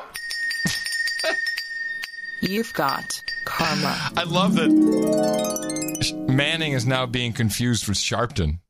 Yeah. And that's kind of poetic. And he's got a note that we can read off that. So it's not important. He says read on the air. Kevin Laux, Laux, $216.18 becomes associate executive producer. My annual donation coming in a show early because I need jobs karma. I will be interviewing for a new role at my company. Next year, the show falls on my birthday when I will be turning 33. I plan on joining the round table during that show. Nice. The show on the 20th of June 2019, 20 minus 6 plus 19 equals 33. Coincidence? I think not. Wait a minute.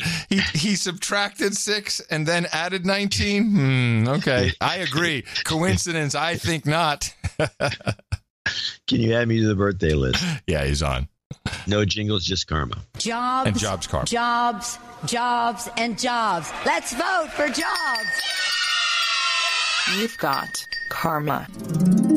Keith McColpin, $200. The Bourdain Shantic segment was amazing and worth the time and money to make another donation. Damn. Thank you, Keith.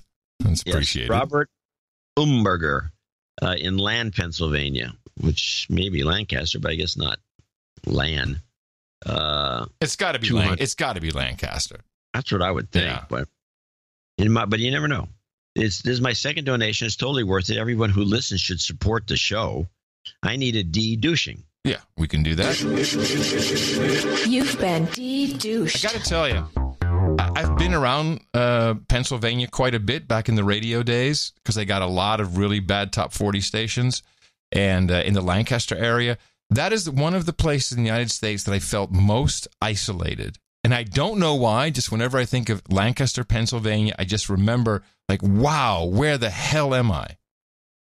Have you ever been to? I mean, it's a proper city, but just I recall that so vividly. Like, this feels far, far away, and you're not. It's Pennsylvania. Anyway, it's just a short drive to Philly. Side note: either Pittsburgh or Philly. You always can go to those two places, or Harrisburg. Those are all big towns. Harrisburg. Yep, been there. WSQV, the Susquehanna Valley, everybody. Woohoo! I want to give a shout out to my amazing wife, Lori. Today, June 14th, Flag Day is her birthday. We could have promoted that a little better. If you could, anyone wants a Flag Day donation, today's the day. If you could add her birthday to the list and hook her up with a MILF jingle and some karma for our new house and second human resource on the way, that would be great. Happy birthday, Lori. She listens to the show on Sundays with me when we are working on the house, hanging out. It really spurs some great discussions about the news and current culture. Thank you both very much for all the hard work you put into the show. No, thank you very much. You've got karma. Something very wrong about that. Yeah, it's very wrong. Very wrong. Very bad. Very, very wrong about that. So we want to thank all these folks for being executive producers and associate executive producers for show 1042. If I get the number right. Yes, we sure do. And these credits, which you receive in this special segment, just like Hollywood, for executive producer and associate executive producer donations, are credits that you can actually use wherever credits are recognized. We'll vouch for you. We'll talk to people. Have them call us. We'll say, yeah, executive producer. Absolutely. Did the business. And we'll be thanking everyone else who came in, $50 or above in our second segment. And, of course, another show coming up on Sunday where I'm sure we'll have plenty to deconstruct regarding the memo, the IG memo that came out today. Of course, it comes out today. It's a show day. Dvorak.org/ SoshNet.com/NA. But you'll have plenty more to go out there and tell people as you propagate. Our formula is this. We go out, we hit people in the mouth.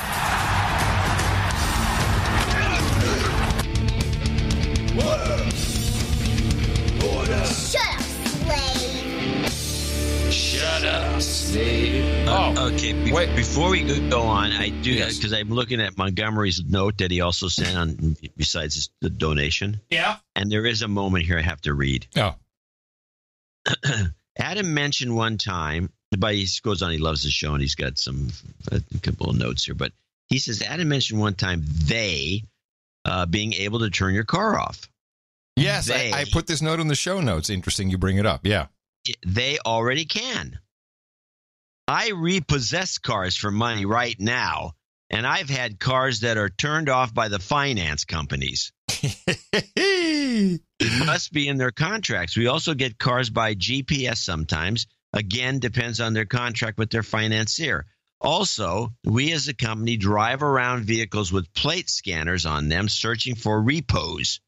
Every tag we scan is added to the database with a timestamp photo and 8-digit grid coordinates, your make and model, and owner information if it's a repo. Yep. I like it for work, but I think it's terrifying at the same time. I love that they can just turn it off remotely. Beautiful. Yeah. It's in every, well, you're not in your it's not in your Lexus because that's old. It's not in the 1990? Yeah, no. What year? 93. 93. So 25 years old. It's now considered a classic in California. It's my Nokia would look nice in your car. My E71. Yes. That old car still has a car phone. With a cord attached to the body of the vehicle? Yeah. Nice. And the little antenna that used to be on the roof. That probably was the safest mobile phone there was, because you didn't have sticking a radio receiver up against your head, antenna against your head. Yeah, and I'm a little worried about this because I've been looking at hearing aids because it's time, and I've learned a lot. Thank you, producers, for sending in all different notes. 10 out of 10 producers have recommended what store for me to go purchase a hearing aid. Can I guess? Yes. Well, it wouldn't be Amazon because they're specifically saying go to purchase. Yep. Yeah, so I'm dropping Amazon. Deconstructing my words, but yes, that is correct. I could have left it more open-ended. So and it wouldn't be a grocery store. So it has to be one of the chains, and there's not that many left. It has to be one of the drugstore chains, and I would guess Walgreens. Not even close. Oh. Costco. Oh. Well, that's funny. The irony of that is that's what you told me to go check out the prices. Because, well, after the show, we were talking about it. Yeah. Yeah. And I've already checked out the prices, but everyone has said, and we have a lot of, it's listening instrument. It's not hearing aid. It's a listening instrument. So we have a lot of listening instrument users in the No Agenda community. And without fail, Costco. They say, look, you may think that the new ones that cost $5,000, $6,000, $7,000 that are invisible. He says that the tech just can't do it yet, because you have DSP, digital signal processing. There's all kinds of stuff going on. It's very, very difficult to miniaturize that inside your ear and have it deliver the same results as on the back of the ear. Which I gotten some nice notes like, dude, forget about it. Would you rather look cool and not have visible hearing aids, or would you be able to hear people? That makes sense. And by the way, they got some nice shiny black models and stuff, but you can hook them up to Bluetooth. And I'm a little concerned about the Bluetooth really on both sides of my head, nuking away. Yeah, I'd avoid it. Anyway, we're going to Costco Saturday. So I'll Is she a Costco member? Tina has been trying to get me to become a member of Costco since I've known her. And well, did she know the backstory? The backstory of Costco? Yeah. You mean when I went there and couldn't become a member? No, when you went there and they wouldn't take your money. Yeah, exactly. They wouldn't let me become a member because they didn't have an American Express. You had to do it. No, they weren't. It wasn't that. I was going to use my membership. I was there. Yeah. Well, tell me how it went because I forgot. It was for a sound bar or a TV or what was it? I think it was for a TV. Yeah. And you went in there and either that or a camera, one of the two, one of the three, because I could have been the camera.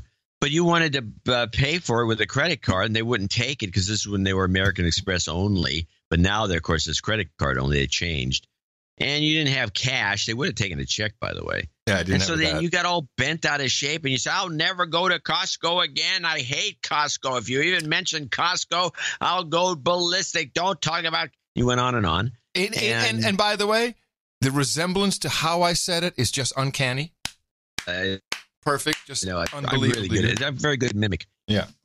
So that was that. And so you got bitch. And I tried to calm you down and saying, hey, it's not that bad. It's just the way it is. They get these rules. And now, boom, things have changed. Yes. Well, now I can't hear. You will like Costco's actually a good operation. Now now I'm having trouble hearing. So, so now, of course, my tune has changed. The most expensive ones they have is $1,500. Well, which model are they recommending for you? Well, I'm Saturday. I will do my test and we'll see what they recommend. But it's all kind of the same stuff. This comes down to how many DSPs and here's what I don't want. You can use your smartphone with an app to control it. No, I do not want that. I mean, what's next? You might as well put those things on my glasses. Remember those? You had the hearing aid incorporated into the glasses. Oh, yeah, there's that. And then for an extra $10, they can put a piece of tape around the bridge of your glasses so you look like a complete idiot. And make them that, whoever came up with that sickly earwax color for medical devices, especially for hearing aids. It just looks like big gobs of earwax. Don't you agree? I mean, that's always been much about it. That's good. Well, my grandmother was deaf at a very early age. My father, I mean, this is hereditary too. So, that's yeah. What? What? What? Yeah. Anyway. Oh, Colorado's on fire. I think they need a shake. You got the stick? Yeah, actually, there's a whole bunch of fires everywhere. You want to do a shake? One lone shake? No, Colorado's pretty bad now. I think that needs 3 shakes, and that'll be good for. Well, look, it's going to rain in Austin in a couple of days. That's always what happens when we use the rain stick. But we're taking it on. We really want to help Colorado. Ready? Here we go. 1, 2, 3.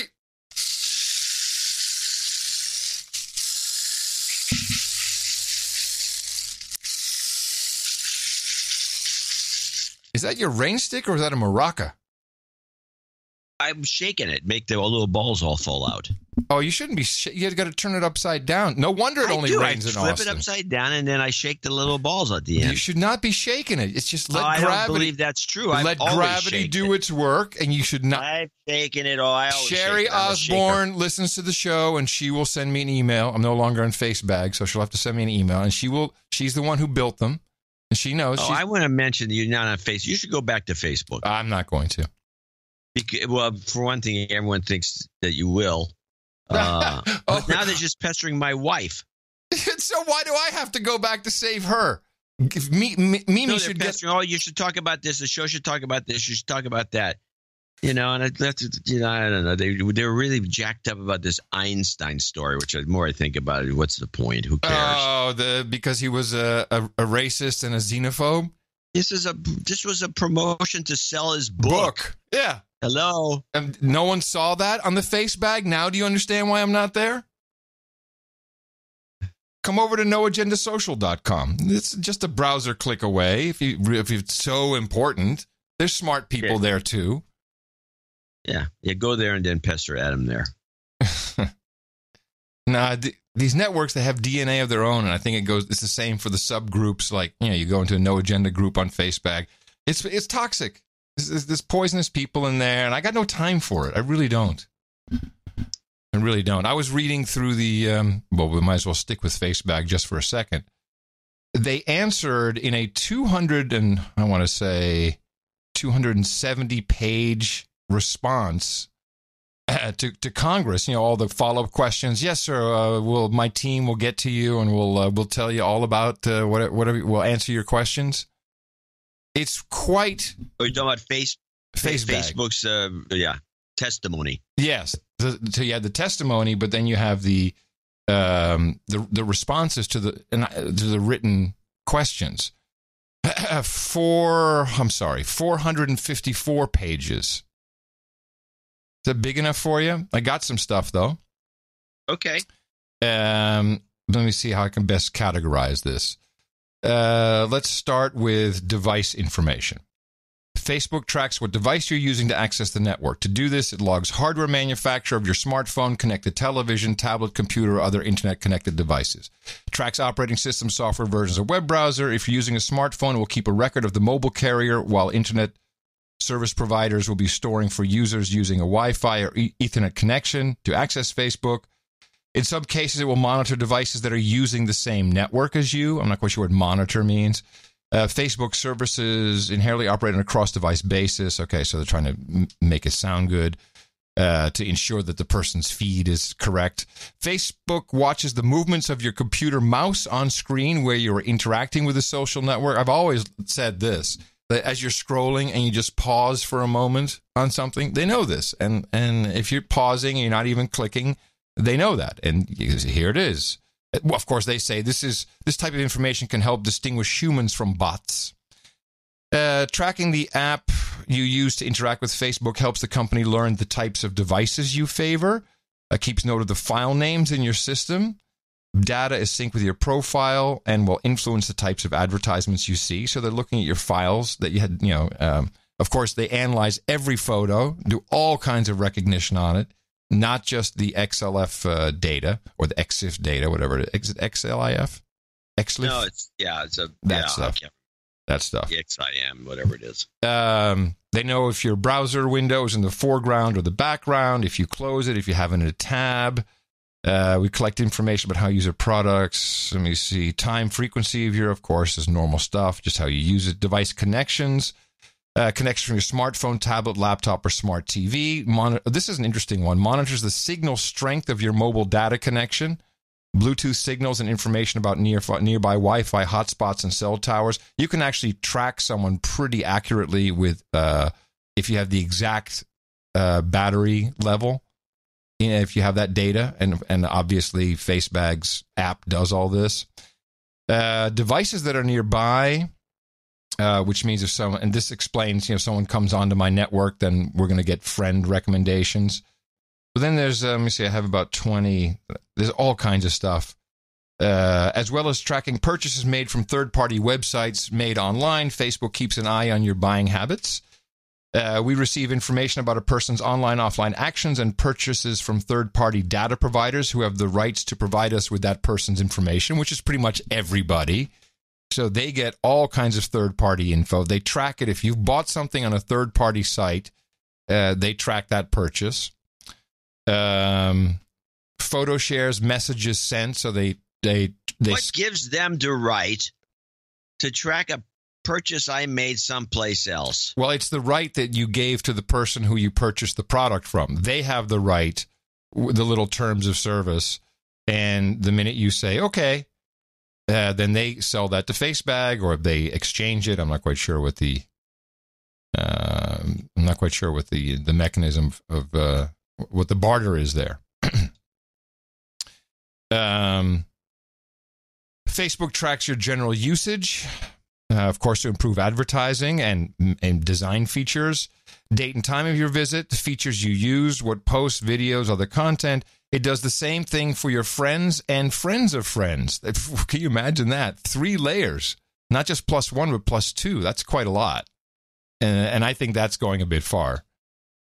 Now, they are completely adamant. We do not activate, monitor, or capture microphone or camera data without the user's knowledge and permission. And later on in the document, Facebook does not engage in these practices or capture data from a microphone or camera without consent. Hello? Can anyone read legalese? So in summary, device information, mouse movements, app and file names, how you're running the browser, signals, nearby Wi-Fi access points, beacons, cell towers, signal strength, Bluetooth signals, other devices on the network, available storage space, what plugins, your connection speed, contact information, address book, of course, call log, SMS log history for Android users who have these settings synced. They might not know that. Information about how users use. I like this verbiage. We also store and track and analyze information about how users use features like our camera. And I just thought that was pretty brazen. Is there a Facebook camera that I don't know of? You're asking me? Yeah. Well, I don't use Facebook and I don't follow them that closely to know this, but not that I know of. I just thought it was fun that they said our camera. It's the last time I checked. It was. Well, that's worth looking into. Why are they saying our camera? I don't know. The location of a photo or data file was created. GPS location, camera or photos information found through device settings. Purchase made from third-party data providers. The thing that you rarely think about is the photos, because they're not just analyzing photos on location data and aperture settings.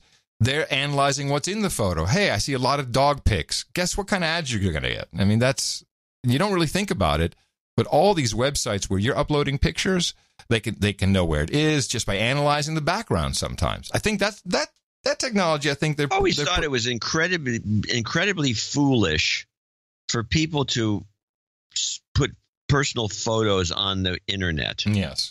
In Flickr or any place, Facebook. Flickr. Because if I'm hiring and I'm doing due diligence, let's say it's at a high level, I'm going to first thing I'm going to do is look at those photos and find out if you're like a goofball. Right. I see a lot of drunks, hey, I'm drunk, look. And they post these photos of themselves being drunk or goofing around or doing stupid stuff. Yeah. And it's just negative. It's not a good positive thing for you to do. No. Why would you do it? They don't care. They don't care. No, they don't care. That's pretty much, yeah. That's got to be it. That's the only thing I can think of. We have quite an interesting situation here in the common law condo. As one of the keeper's daughters is staying with us for the summer. She has her final year of school coming up. And I had the Amazon talking tube, and everyone used that for the shopping list and turning the lights on and off. And, well, I got rid of it. And so I brought in Mycroft, which is the open source one, which is slow and buggy. And it works. It works, but it doesn't work the same. And so now they're all pissed off at me. Like, well, this is a piece of shit. I said, yeah, well, I got it to I got it to control the Roku yesterday. I'm quite pleased with myself. So you can just say, show The Unbreakable Kimmy Schmidt on Netflix, and it switches and starts playing it. Yeah, that's actually a time saver.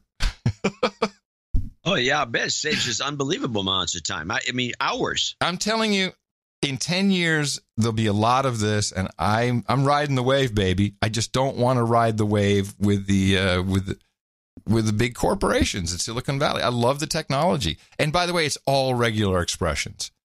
Every single skill, as they call it, the so-called AI, it's just regular expressions. Just going, every possibility of the words you use is stored and for ready access, and the actual translation from speech to text, that works pretty reliably. And then it just runs through this whole database of, whoa, what the hell did he mean? There's no AI in there, no artificial nothing. It's grepping it out. Yeah. Anyway, I was a little perturbed on Sunday as I was watching the Chonies, which I thought was a fantastic show. Yeah, I didn't get any clips. I got some. And clips. There's no reason you couldn't get a good clip of the De Niro thing. Yeah, I got a good clip of the De Niro thing. You got it where it was uncensored? Yeah, in Australia, the feed was not censored. But let me tell you my experience. Okay. So I'm excited. I got Choney fever, and I thought it was great. There was all kinds of, there was some funny stuff. I liked the hosts. I'll tell you, I was stunned by Josh Groban. See, that guy can deliver some lines. Now, he's not only a good comic, but he's a good singer. Mm-hmm. Oh, very good. He's not like the girl is a real, Broadway singer. She's a and star. writer. She's a superstar. And she wrote I'm pretty sure she wrote all the comedy songs that they did. Probably. Because she did the play Waitress, which is a good play. Yeah. And she's just very talented. But I was stunned by him. I thought they were very good hosts.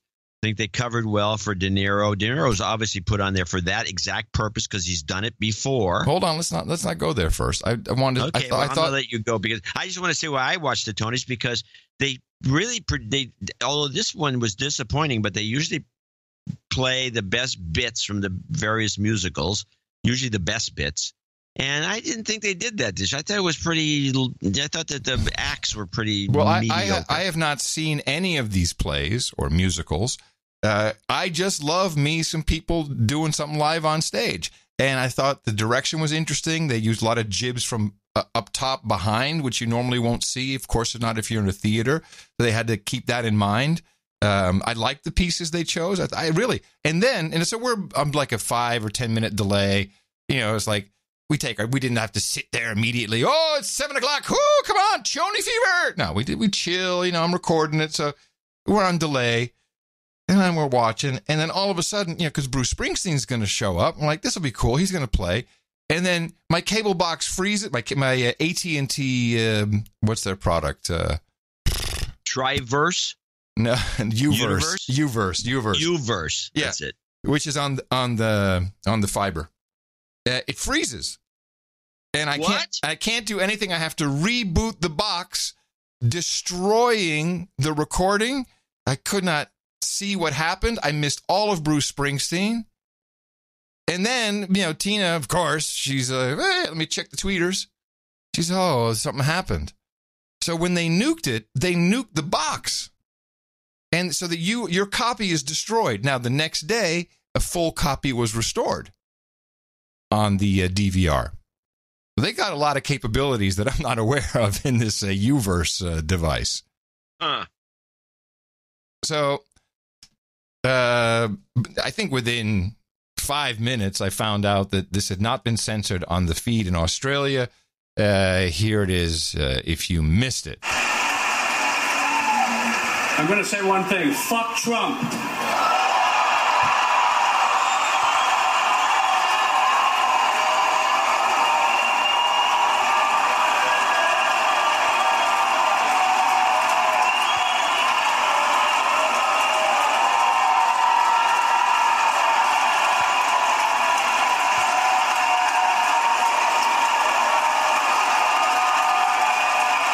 It's no longer down with Trump, it's fuck Trump.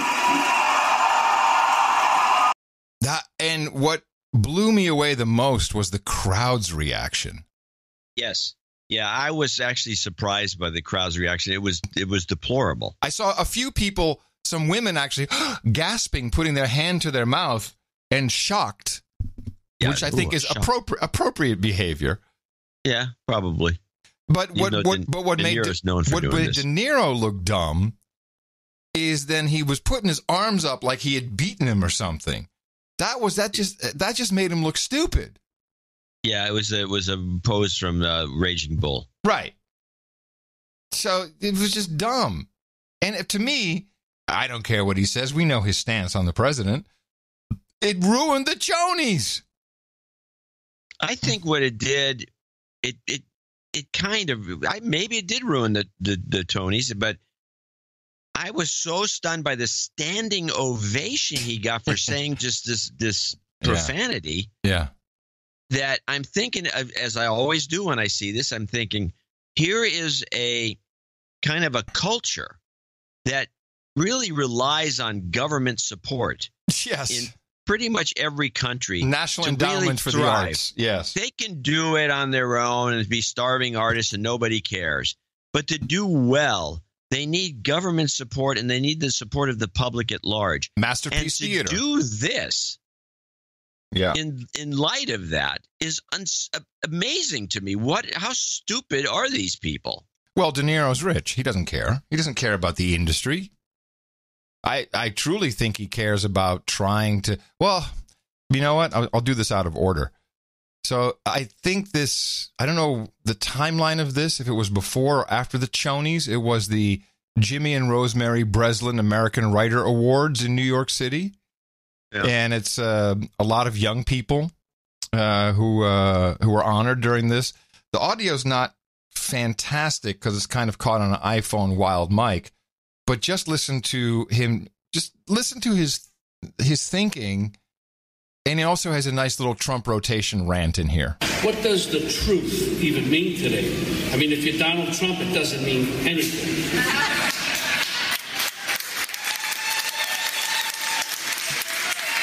If you're as cowardly Republican enablers in Congress, you don't let the truth stand in the way of pathetically clinging to power. Our country is led by a president who believes he can make up his own truth. And we have a word for that. Bullshit.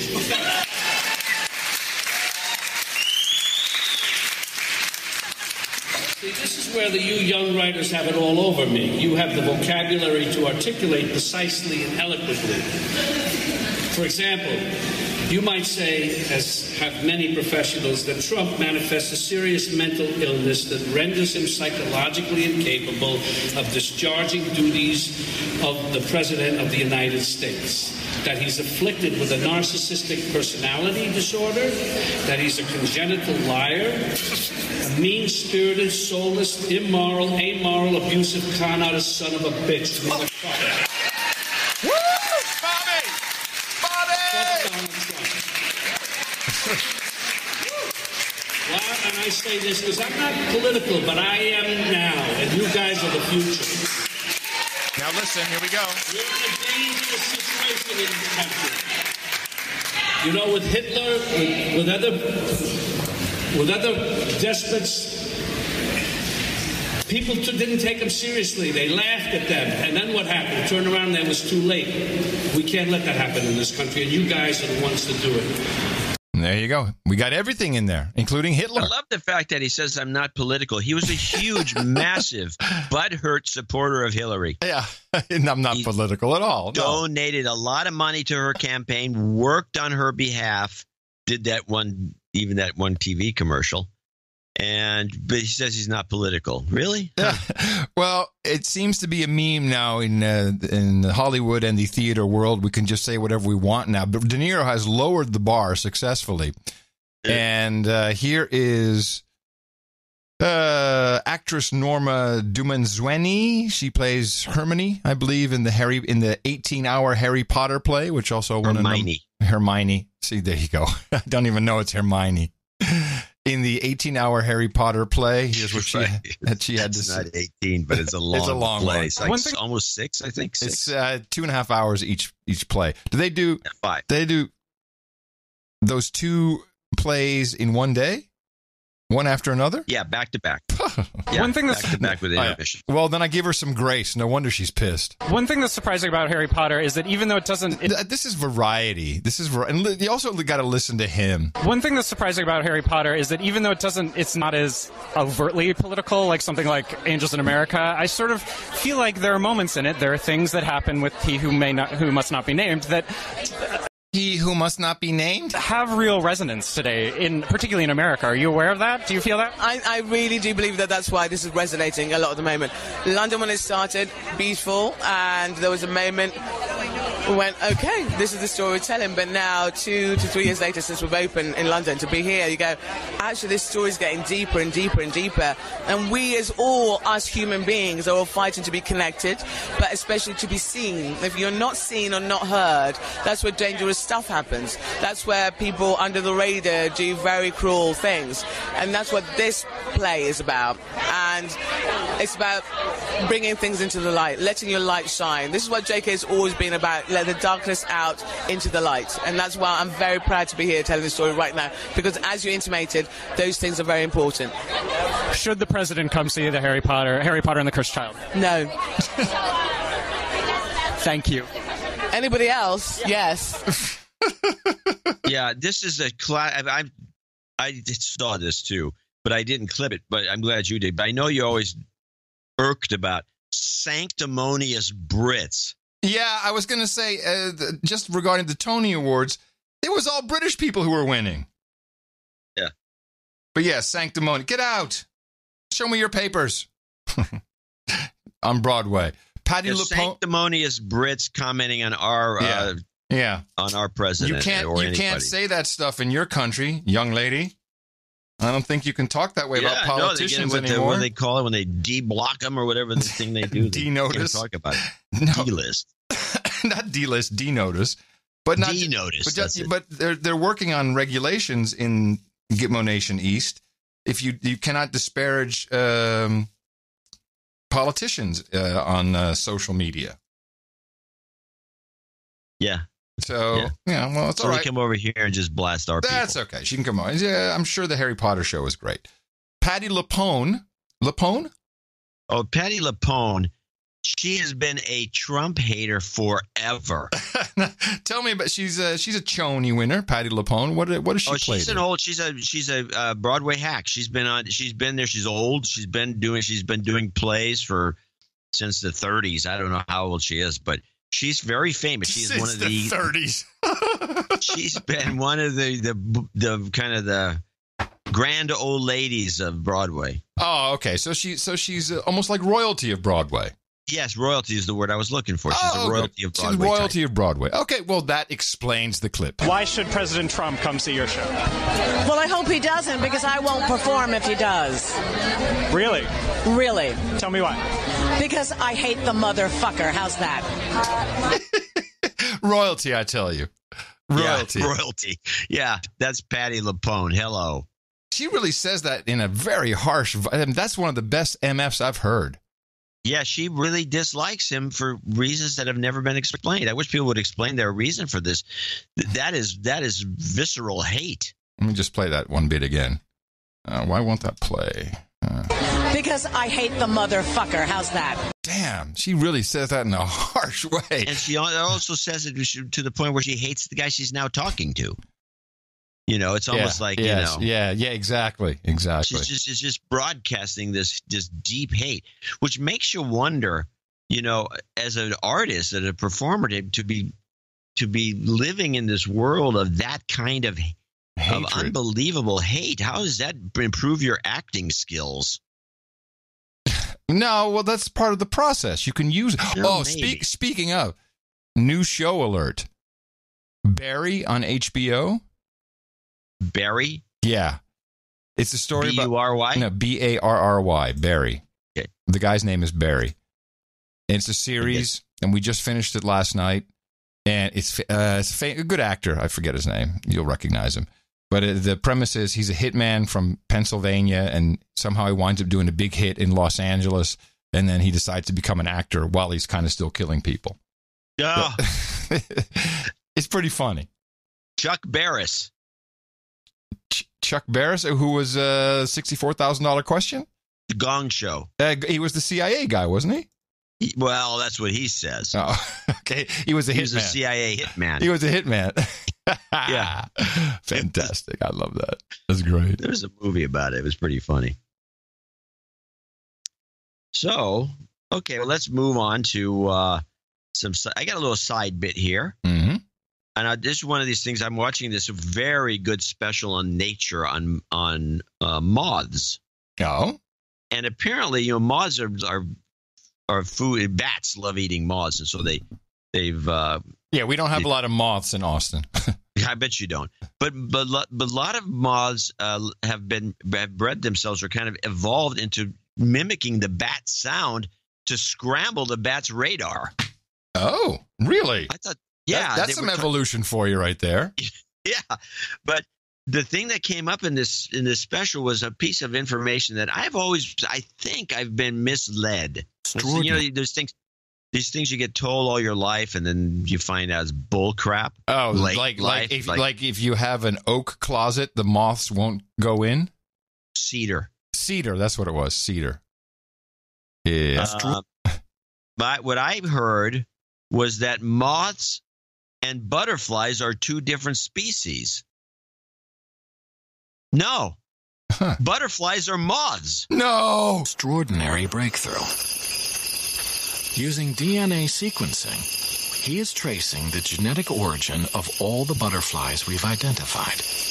Remarkably, they all share a single ancestor. a tiny brown moth that fled the night some 50 million years ago.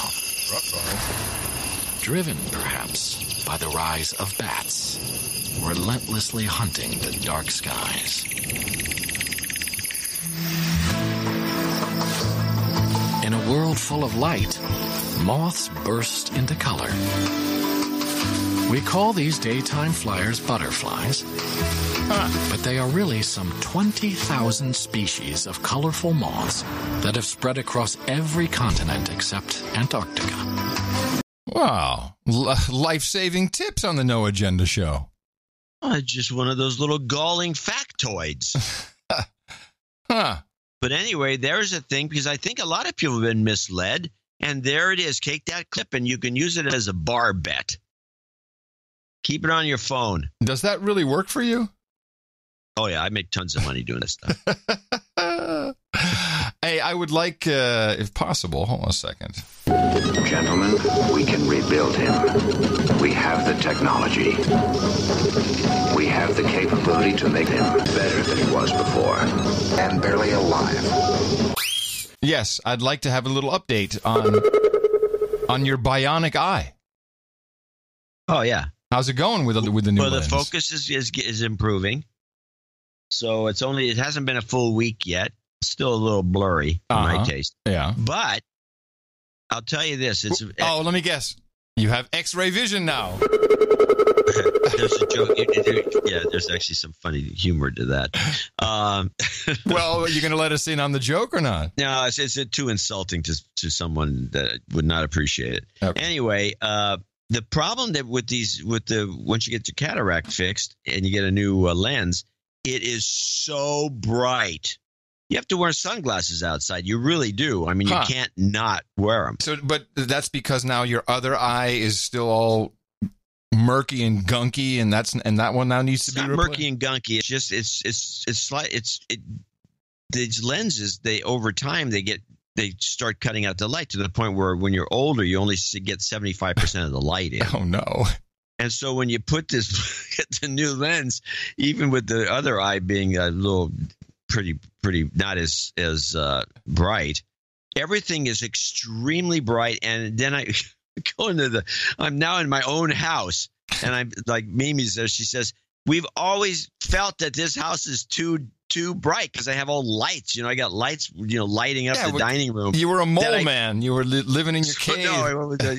So I got the dining room light, for example. I'm thinking, it's like, holy crap, I didn't know that it was this bright in the chandelier. And so I'm thinking of taking a couple bulbs out of it. And it's just, everything is just, I've been living in the dark. We have this technology called a dimmer, a light dimmer. You might want to try one of those. Not all LCDs work with light dimmer. Oh, no. If you have LEDs in your chandelier, everything's LEDs. in the chandelier? Yeah. Yeah, you get fancy bulbs for everything. You should go off the grid, man. Put some candles in that bad boy. Go old school. I'm not doing that, burning the house down. I think that's silly.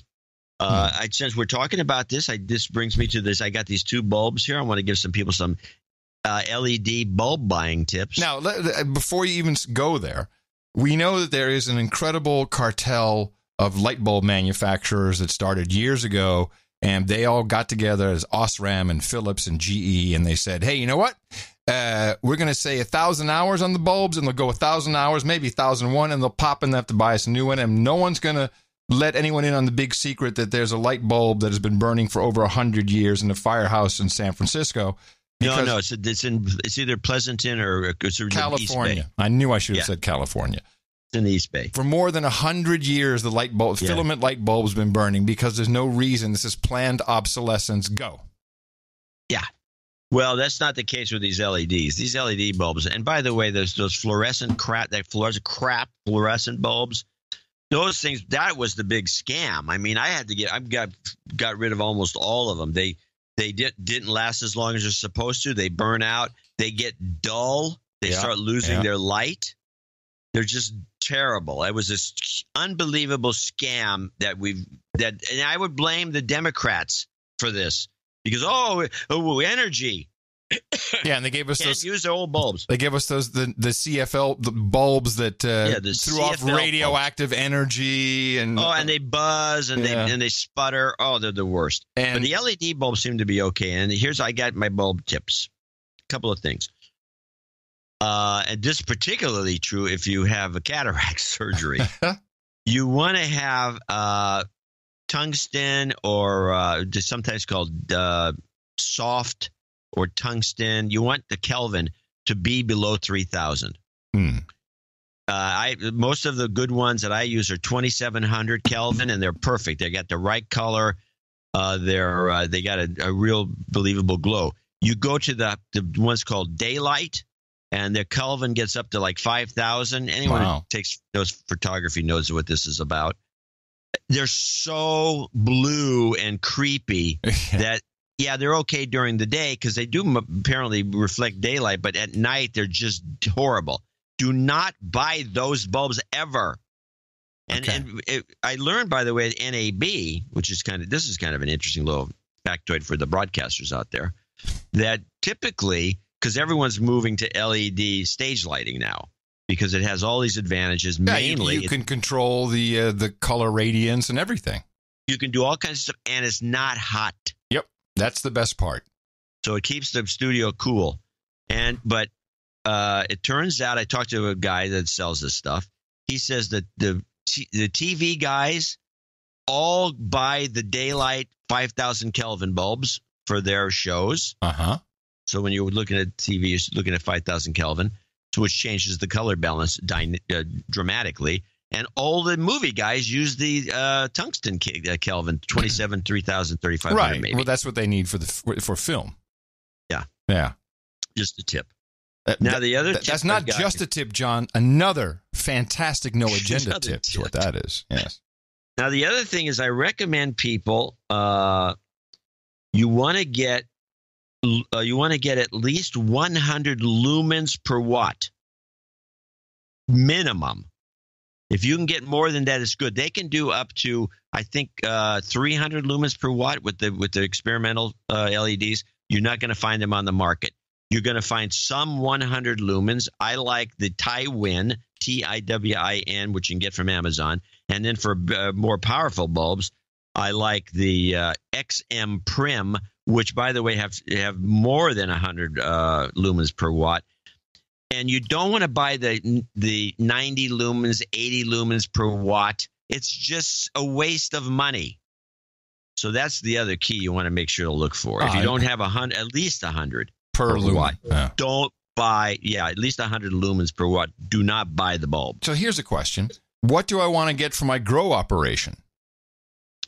You can buy, I think they have some grow bulbs. Because, this is the main problem with growing is your heat signature, and your electrical bill is just, it really makes the cost of production costly. And with these bulbs, with LEDs, if you can get grow bulbs, you'll save a lot of money for growing. Another life-saving tip from your No Agenda show. I'm going to show my support by donating to No Agenda. Imagine all the people who could do that. Oh yeah, that'd be fab. Yeah, on No Agenda in the morning. Yeah, we do have a few people to thank for show 1042. Starting with Mrs. Moto. Hello, Moto. Hello, Moto. You got to read this. To celebrate our 15th anniversary on the 14th, I donate $150 in honor of your loyal supporter, fantastic father, and my amazing husband, Sir Francis of Roberts Bay. Happy anniversary, honey. I'm the luckiest girl in the world. Mrs. Moto. Hello, Moto. This is our Father's Day shout-outs here. Sir Cal of Lavender Blossoms, 133.33. Hey, he's got quick eyeball recovery for you. Yeah. Look for greater celandine, a medical herb growing all around us.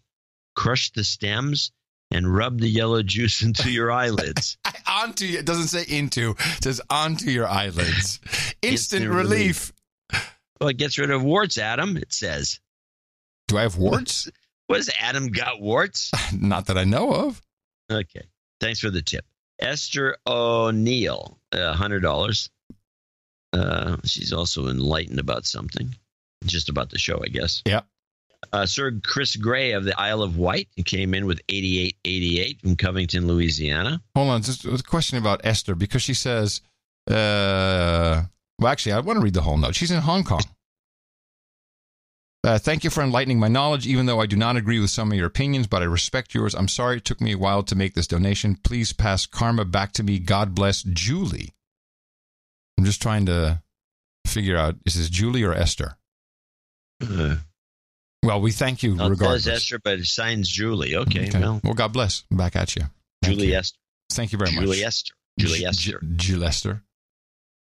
Sir Chris Gray, Isle of Wight, 8888 in Covington, Louisiana. Yogi, 7676. Don't use my name. Use Yogi. He's got a note to his buddy, my mate. And I'm Sitzen Pinkler, Paul Gitt. Dame Bang Bang, 7373. I haven't heard from her for a while. Got a birthday. Yeah, also happy Father's Day to Sir D.H. Slammer, Baron of Central Coast. Happy birthday to him as well, coming up, as well as Sir Andrew Knight of the Mountains. So all the individual numbers add up to 73, and another 73 for my ham guy, Kilo 6 November Delta X-Ray. Love ya. 73s. Kilo 5 Alpha Charlie. Chris Beggio, 73s. Ryan Brady in Pittsburgh, Pennsylvania, 6171, in honor of my late father. Sir Colin Cunningham in Redmond, Oregon. I love you, Dad. I miss you. He says, call it to my father, James Cunningham, who died last year. Love you, Dad. I miss you, he says. Rabe or Robbie Sandlin. Rabe, what do you think? 6171. No Agenda is the most important podcast in the universe, and it's getting more importanter. Yes, and we help people with their grammar. Timothy Pierce, 6116. Christopher Dictators, 5678. Pete Federici, 5555. He wants a jobs karma for himself and his partner. Yep. Put that at the end. James Deering in Spring, Texas, 5510. Please add my work subordinate Brian Frazier to the birthday list. We got that. Also, please call him out for being a douchebag. Robert Pinder, 5510. Matt Frank, Mentor, Ohio, 5432. Brian Cohan, 5333. He's got some karma coming. Daniel in Coos Bay, Oregon, 5333. Brian Cohen also needed a de-douching, I guess. This is his first donation. And he's marrying his smoking hot fiancée, Maura, on Saturday. So let's de-douche. You've been de-douched. Oh, here's Daniel, our producer, Daniel. Yeah. He said... Yeah, go ahead. Oh, he's the one who says, my sincerest apologies for the mistake I made last episode and all the ruckus surrounding it. Thank you, John and Adam, for understanding. Thank you for your courage. The show has never been better. No, thank you. Even my daughter thought the last show we did was dynamite. No, that's saying quite a lot. I'll take that as a huge compliment. I listened to half the show. She's out doing something. Half the show was great. That's well, no, she's still listening. She was listening. She's in the middle. And I said, well, how's it so far? She says, it's great. Wow. Yeah. Peter Chong in Lake. What's because we had all these clips of the day. Peter Chong, 5176 in Lakewood, Washington. Relationship karma coming. Oystenberg, 5038. A bit late for the vote, but here it is anyway. Oh, gotcha. Randy Holcomb in Lake Forest, California. Birthday. Alan D. Peterson. These are all $50 donors in St. Louis, Missouri. $50. Dame Patricia Worthington in Miami is always coming in. She comes in a lot. Thank you. $50. Robert Weber in San Jose, California. Brandon Savoy in Port Orchard, Washington. Brett Yo in Catonsville, Maryland. Catonsville, not sure. Jonathan Ferris in Liberal, Kansas. Robert Bruckner, parts unknown. Richard Gardner, who's a racer, isn't it? Yeah, you think so? From the No Agenda Racing team? Yeah, I think so. Could be, I believe so. Keith Yarborough in Austin, Texas. You know him. Oh, yeah. Trevor Hoagland in Portland, Oregon. John Holler in Missoula, Montana. And last but not least, Kirsten Gleb, who comes in from Pop Mail. And $50. We didn't get a lot of the, the Father's Day call-out No, I presume we're going to get a lot on Sunday. Well, you don't know. I mean, most of our listeners, for some unknown reason, besides being Eagle Scouts and hams, hate their moms. and their dads. Apparently, they're going to hate their dads, too. Let's see if there's anything on the list down here. No. Well, that concludes our thank yous to our donors for episode 1042. Thank you all very much. It's highly appreciated. Also, people who came in under $50, a lot of people on subscriptions, people who want anything under $50 we don't mention. That's by design, so people can donate anonymously if they want to. It's just so that we don't mess it up, because it's very easy to mess up those kinds of things. And, of course, we'll have another show on Sunday, and we'll have lots of deconstruction for you. I'm looking forward to it. You heard it. The show is approved by Jay Dvorak. Dvorak.org/NA. Jobs, jobs, jobs, and jobs. Let's vote for jobs. You've got karma.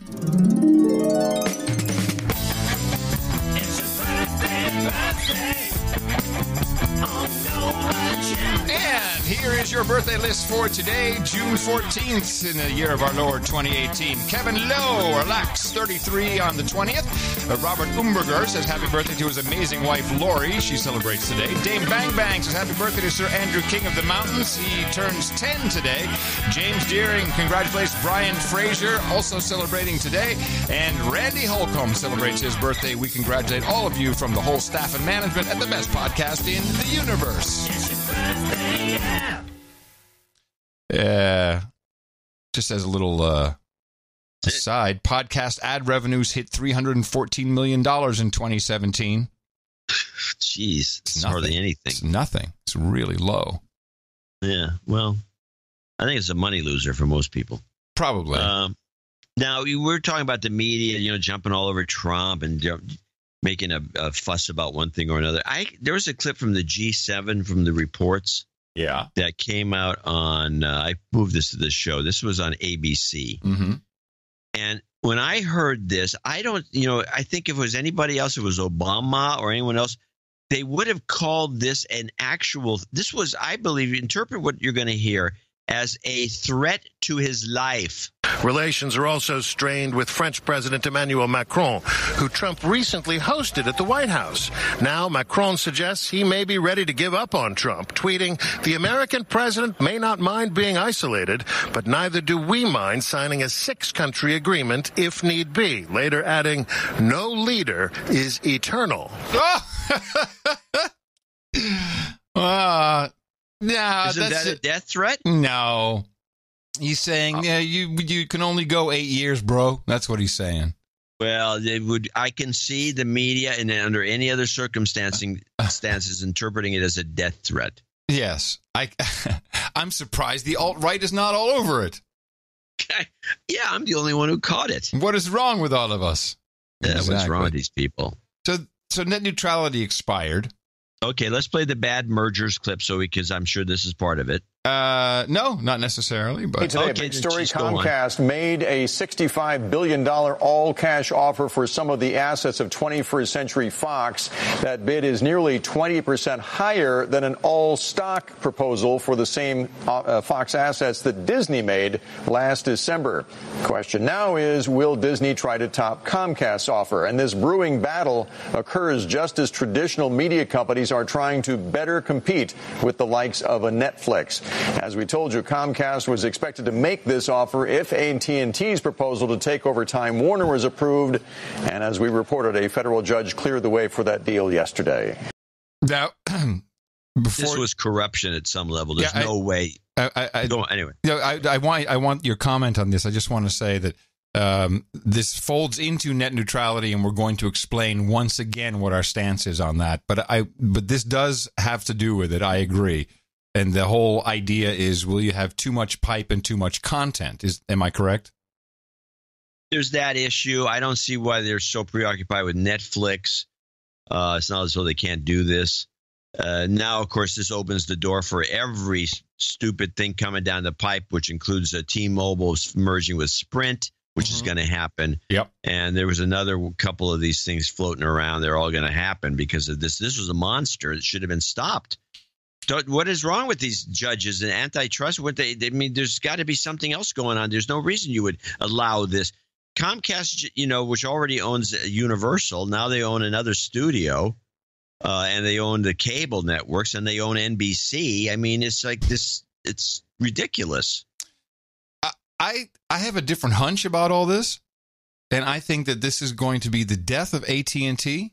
What is the company? What is the company going to be called after the merger?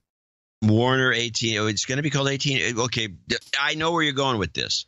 Now, I want to mention, by the way, the Comcast Fox merger only came about because of the AT&T Time Warner merger, right? Which is what the White House bitched about. Yeah. But now all these mergers are going to happen because this guy gave them the go ahead. Yep. I think it's going to be called AT&T. Okay. And you know where I'm going with this? What you're going with is they're going to have to change the name, and they're going to. The AT&T is not even this. The AT&T we're dealing with is really, I believe, Southwestern Bell.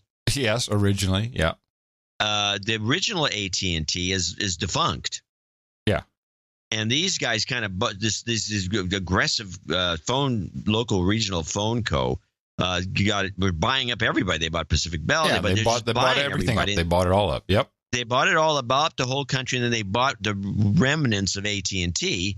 And then they said, "Hey, we're AT&T," and they call themselves AT&T, which I find to be creepy. It's almost like Frankenstein's monster. Now, how much content is in this deal? AT&T's buying Time Warner. Right. So what are we talking? What kind of content? Well, I think Time Warner, let's take a look on the wiki page to see what Time Warner owns. They own lots of content. Okay. See, they own the cable, and they own this cable that you're. I believe the way the world is going, and I am from the future, hashtag. I think the bet on content and pipe is exactly the wrong thing to do. I think this is going to bankrupt this company. Let's hope. I would put all my money in AT&T and Sprint. They're going. These Verizon, AT&T. Sprint and T-Mobile, T-Mobile and Sprint. Verizon has also now they're chopping all kinds of content deals they had. They purchased all that stupid shit with the Huffington Post and the Gawker, whatever the hell they bought. What did they buy? Dumb. Yeah, they just bought. They regret it. And they're moving away from it. Yeah. These guys, Gawker got bought by Ziff. These guys all understand that if they really, whoever focuses on the pipe, and I think there'll be wireless is a different issue, but whoever focuses on the pipe and can achieve just net neutrality because their job is to deliver to you what you want, they're going to win in this. The content, forget about it. All these, and this is decades of content investment. And I blame Terry Semel, and maybe even Ted Leonsis to a degree, thinking that we put the content together with the pipe. No, it's a failure. It's a big failure. And yes, I hope so. So I'm very happy with this merger. These guys will fail. Now we have issues with a number of ISPs that are available in the United States, certainly, but I think that's pretty much everywhere. You've got issues. All right, Time Warner. I'm going to go over some of the things so we know what we're talking about. Time Warner owns, and now AT&T. And I'm not going to argue necessarily your basic point, because I think you can ask. I mean, unless they just wanted Time Warner cable and they're going to spin the rest of it off. Yeah, but spin it off. Listen, spin it off into what? I'm looking at Netflix. Just take Netflix. Fantastic. They're great. They're losing billions of dollars. It's just like Uber and Airbnb, all these conveniences. There's a reason why we didn't have them before. It's because we didn't have morons to invest in this shitty stuff. It's dumb. They're not reaching the economies of scale that was promised. It's not getting there. And the Netflix gravy train will end eventually unless they can figure it out. And I don't think they can do that. It's very expensive to create good video content. It's expensive. Right. And there's unions and there's guilds and there's payments and royalties. It's a very well-oiled machine. And now it's a nightmare is what you're saying. Correct. Okay. So Time Warner owns home box office with about 25 channels, including Cinemax. They own Cinemax. HBO is the most profitable one of the bunch, but they've been doing it for 50 years or 40 years. HBO is huge, and they got them all over the world. They own Turner Broadcasting System, TBS, TNT, when you watch it, True TV, TCM, Turner Sports, the basketball games, they're doing good money on that. A whole bunch of television stations everywhere, CNN, CETVs.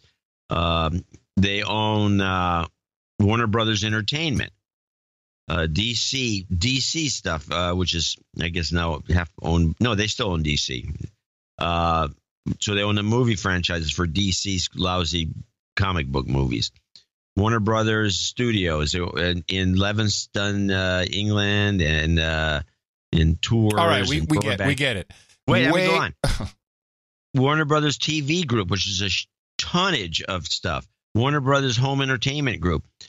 And then they have investments in a million other things. But anyway, okay, I'll stop. This is very expensive operations. Very, very expensive. And they have a high margin of error. Stuff just doesn't work. And low margin of error. No, they have a high margin of error. No, a high margin of error means they can screw up royally and still make money. Okay, you're right. Yes, I'm sorry. A low margin of error. But what I'm saying is they make a lot of duds. A lot of them. You don't know about them. You don't hear about them. They go away. There's tons of duds. And you got to have one or two big hits. But the cost to do this is so disproportionate. And anyone who's smart looks at Netflix and says, "Well, great, we'll have it all." And how's that going to work? They don't have control over the 24-hour cycle. That's how you could do it. Look, we're putting this on. We'll get some ads. If the ads aren't enough, that's a failure. Rarely do you have such a flop that no one watches it. Okay, we'll make good on those ads. We bring in the mid-season replacement. Boom. You had no choice. You're watching this. Now we have choice. We have choice of everything, including dumb stuff on YouTube, but also professionally produced independent content. And you can watch it whenever you want. Their model is broken, but the investment started back when it was still gravy train days.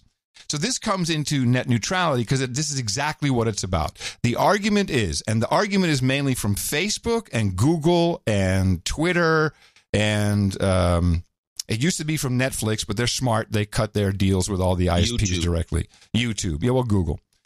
The argument is ISPs with all this groovy content and all the stuff they own, which, by the way, runs on their own network, has nothing to do with bits coming from the outside, but okay. They're going to slow down, degrade your experience so that you will be forced into choosing their stuff. That's the basic premise, is they'll have it all. They'll have a lock on it, and then you, as poor little independent guy, you won't be able to go and get your stuff in. So that's kind of the issue that is coming up. But this is driven by Google and Facebook and Twitter and all these guys because they want government regulations. And that is what net neutrality is about. And in the government regulations, we've seen every version of it. It clearly states ISPs will have the legal right to block unlawful content, and that's a specific word, unlawful content and unlawful network traffic. And of course they would love to have that. They would love to have, because they can comply with regulations like you and I can't. This show would never comply with unlawful content somewhere down the line. We're doing something unlawful, and the ISP, that's real breakage. They will be able to turn us off because we have unlawful content. That's why you do not want the government regulating that important piece of the connection. The technological piece, it presents a different problem, where the internet was built on the concept of peerage. It's not one big, well, it's more one big network than it used to be. But in the beginning, when it was being built, there was all these little networks, and they would interconnect at with a big router, basically. That's what internet meant. That's yes, the interconnection of networks, and they connected peering points. And peering, the word already says it. You're each other's peer, and the concept is, well, you have so much people that need to access my network to get to another piece of the network, and I send off almost an equal amount of traffic to you. We're calling it a wash. No one owes anybody any money because it's not free. If you have tons of people sucking down gigs of video, you need bigger routers, bigger boxes, bigger pipes. It's not like, it's not an infinite supply that just kind of flows everywhere. There's a real cost to it. I know I built a data center and went bankrupt, so I know exactly what the cost is of Cisco machinery typically to get this done. So these arguments are playing on people's emotions that your Netflix is going to buffer, or your YouTube, or your favorite tech video, or whatever it is, and you're going to be all net neutrality. And the worst offender of this is put a time code down. Is the chairperson of the Mozilla Foundation, and I was not familiar with this person. I'll tell you, just looking at her, I already didn't like her. One of those complicated haircuts. Like, where does it start? Where does it end? It's shaved here, whatever. And she was on the, what is that? It's on Newsy. It's the intellectual debates or something. I forget what it's called. There's some good people on it. And she was on representing, please, we need net neutrality. I'm going to play one little bit here. This is where she explains the networking side. What I just explained. Is this a woman named Mitchell? Yes.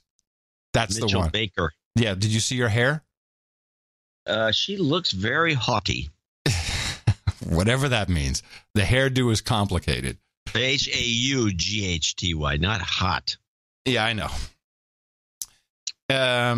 So what I just explained about the networking side is the truth. That is why Netflix had a problem with the ISPs, because they were shoving gigabytes of content into the ISPs and with no reciprocation. And like, hold on a second, you're just clogging up our routers here. We need to do something about that. Which, by the way, is called transit. We have a word for it. If you couldn't peer with someone, you could buy transit from them. These are well-established principles, but this is not what it's about. Again, this is about the big Silicon Valley companies wanting the government to control you out of their way. And the kicker, of course, comes on the second part of this woman's explanation. But here's her technical explanation of why net neutrality is necessary. Yes. Just lay it out. Sure. So when we talk about net neutrality, we're actually talking about the network itself, like the physical part of how data moves, or maybe the airwaves, for part of it. But it's the physical network. Technically, the internet sits on top of that, right? Because the internet and the way we access data, it has to travel, like the bits, the electrons have to move. And so it's that bit of transport of the last bit of transport that goes to you, the consumer, that we're actually talking about. The internet sits on top of that, and then what we call the platforms, Facebook, Google, they all sit on top of that on higher layers up. All the internet, exists in layers. Oh. And so net neutrality is the argument that the fundamental layer, the most physical layer, the way the bits actually move, should be neutral. And that if it's not neutral, anytime we try to address the layers above it, we're dealing with a crooked foundation, and it can change at any time. Okay, that's completely not the point I was just making. I agree with what you said, but my point is, look at Google, Facebook, and Amazon, just as self-interest companies. Forget this thing about platforms. They are saying they're big fans of net neutrality, and I'm saying we need to ask ourselves why. So the way she just explained what's really going on, what a bunch of bullcrap that was. Yeah, it was just a gobbledygook. And what she fails to disclose, well, actually, I'll say it at the end here. So now she's going to talk about her history, the history of Mozilla and the freedom fighters. And I'm going to say it up front. She's full of crap. How did Firefox, the Mozilla Foundation, make its money? We all know the answer. Well, they made most of their money by putting a little search box in there and charging Google $275 million. Yeah, it's passed through. Yeah. That's how they made their money. From day one, they were in bed with Google, and now this woman is out there shilling for Google, but she's not going to disclose it. Oh, no. She's a freedom fighter. You know, Mozilla and our work in Firefox would not be here without net neutrality. We first built Firefox in 2004 as a nonprofit. By definition, our goal is not maximizing revenue, not for ourselves. $275 million. Not for the ISPs, not for anyone else. We were building a product everyone knew was irrelevant, and we were challenging the tech giant of its time, Microsoft, which was essentially Google, Apple, Amazon, all rolled into one. What? We were open source, which was very freaky at its time. Freaky. We had no money for marketing. $275 we had million. no money for distribution. $275 million. And we were building the internet as a public asset. They were building the internet. Something that was crazy for its time. We were not anyone's model of an attractive business partner. Wow, hold on but we had one thing going. She is so, you know what I like about her? She's a giving person. She's really part of the community. She wants to do good work. Oh, by the way, in 2018, she made $1.1 million in compensation from Mozilla. Because they're so poor. They got no money. They're starving to death. Freedom fighters. We were not anyone's model of an attractive business partner. They are the gulag of Silicon Valley. But we had one thing going for us, along with our product. $1 million. We had the open internet. Oh. We were able to offer our product, and we were able to make it fast. We were able to make our download fast, which is more important than you would ever think in trying to get a product adopted. And we were able to make our download fast without worrying about what ISPs around the world would decide and whether their delivery practices would ruin our product. Without the open internet, we wouldn't have had a chance. And the opportunity of the open internet should be for all of us. Innovative business practices, innovative solutions should be distributed, and each of us should have the opportunity without going through the gatekeeper of our ISP. Mm-hmm. And so we urge you, support the motion, preserve net neutrality. Wow. Brazen, just brazen. Who needs a lobbying firm when you got that? Yeah, she's good. Yeah. So Cal grad over here in Bold Hall. She's a lawyer. Mm-hmm. Well, she doesn't know jack about the internet. She doesn't need to. The photons flying around. What was she talking? What kind of jive was she talking? It's crazy. Hey, she's actually, Time Magazine made her one of the most 100 most influential people in the world. Oh, yeah? Well, no wonder she got the hair. Never heard of her before you're president, but okay. So I got some follow-up on the PBIS. A lot of people like that little presentation. Yeah, well, the responses, there's some... by the way, she was also the lawyer for Sun Microsystems, or associate lawyer. Associate. Well, this she started at Sun Microsystems. Yeah, Sun Microsystems. Right. Yeah, so I got a number of interesting emails. So this was about the behavioral... what was it? What did PBIS stand for again? Well, it's... Yeah, I know. Well, it's... the bottom line is PBIS is a program that punishes or does not punish children based upon their political identifiers, such as poor or black. Positive behavioral intervention and support. Thank you. And we also tied into that how Google is just has flushed themselves into schools. And I got a note from one of our people who would know. On the last episode, I heard you talking about Chromebooks and education. I completely agree. These Chromebooks are being used to take over the school system and get more students into the Google world. But it goes a step farther. Many school systems, including universities, are switching from hosting their own servers or Microsoft servers for mail, calendar, etc., to Google's G Suite.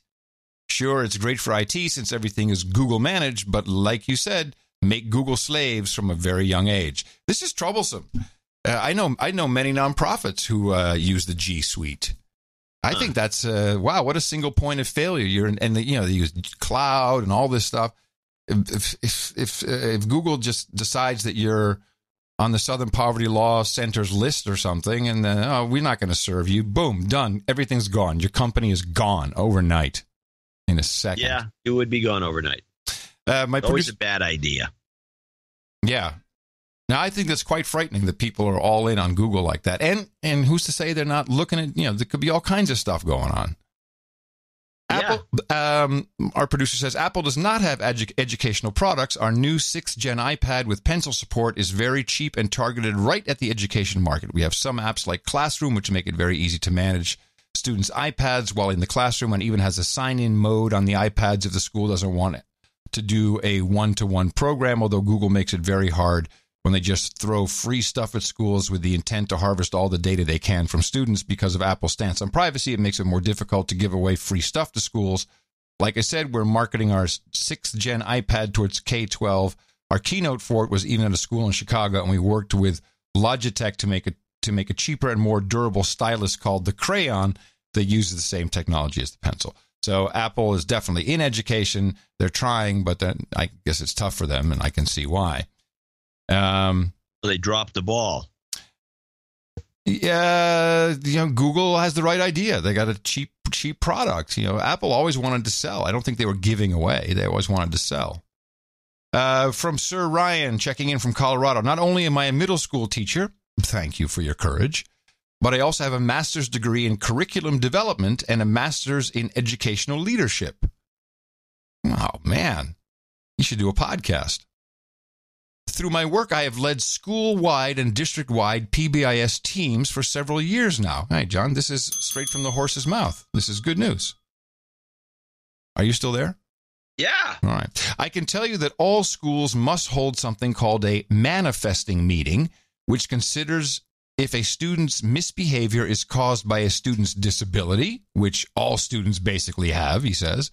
If it is found that the behavior does come from a disability, which it always is, he says, that student is not legally allowed to be punished for their behavior. I can tell you that teachers are going out of their minds trying to manage a classroom full of kids that feel empowered because they know their teacher can't legally punish them. Worse is the implementation of restorative justice in schools. This is a legal philosophy in juvenile criminal justice that is being bastardized by school administrators to keep problem kids in the classroom and lower their referral number and suspension rate for students. Just want you to know that many of us teachers are aware of the madness and doing all we can to combat it for our own classrooms. Feel free to share if you'd like to reach out or if you have any education questions. Why don't you, I do have one for him, but I want you to make sure to forward. I don't know if I have that note. Was it forward? Did I get a copy? Probably not. Well, send it to me. I'm going to put it on. I'm putting a website up of notes like that. It's just a feedback from our listeners. Here's one from Lon. Well, wait. I have a question for him. Okay. I didn't know you were going to do it publicly. Okay, good. Go. I want him to look at learn.kqed.org and tell me what he thinks. It's a thing they've created. In fact, I have a clip if you want. I don't want to interrupt your presentation. No, let's do a clip. That's a nice little break. Play the Learn KQED clip about what this is all about. Subject area. Any subject area, any teacher could have students use the site. They're practicing digital citizenship, and we're reinforcing the academic skills. It asks students to investigate beyond the basics. The engagement piece was definitely the above the noise videos. We'll cut through the hype and take you above the noise. Students absolutely loved the above the noise videos. It's a great way to introduce them to a topic and get them talking about it. It provides them with an opportunity to pose their own question, to research per capita energy-related carbon dioxide emissions, and get them creating their own investigations. Why are we so attached to social media? What is the real definition of feminism? What happens when only one side of a story is told? How can I find a college that... Being able to analyze information in their own voice is something that they need to do more and more. Maybe you can kind of like a finding project. Yeah. The Make and Share on KQED Learn has been incredible. They were creating infographics, videos, images with voiceovers, podcasts. I told the students my heart was full. I got the most in-depth presentations I've gotten in 5 years. What inspired me to choose this topic is the students get excited when they started receiving responses from other people. It looks like someone commented on our source. What excited me the most about it was the collaboration and the fact that it is free and that their goal is to keep it that way. The fact that it's KQED was really comforting to me. I knew it was reliable, unbiased, credible, and I knew that it was going to be safe for my students. That's a no-brainer. It's KQED. Unbiased my ass. Yeah. This is what happens when you remove teachers from the equation. Then you get this.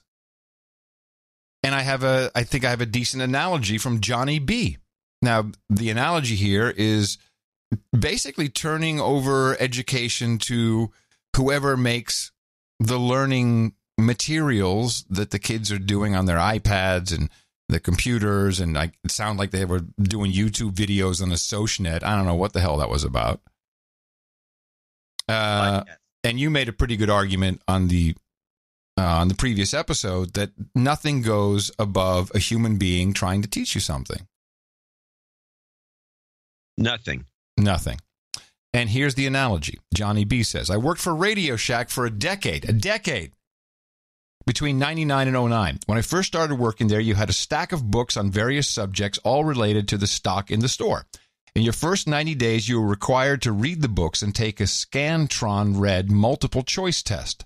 You would send the test sheet to Fort Worth, where it would get run through a machine, and then get your results mailed back to the store. The hardest of these tests was 125 or so questions and was the parts training. Now, these tests were open book, but you had to look up the answers the old-fashioned way and actually read the material.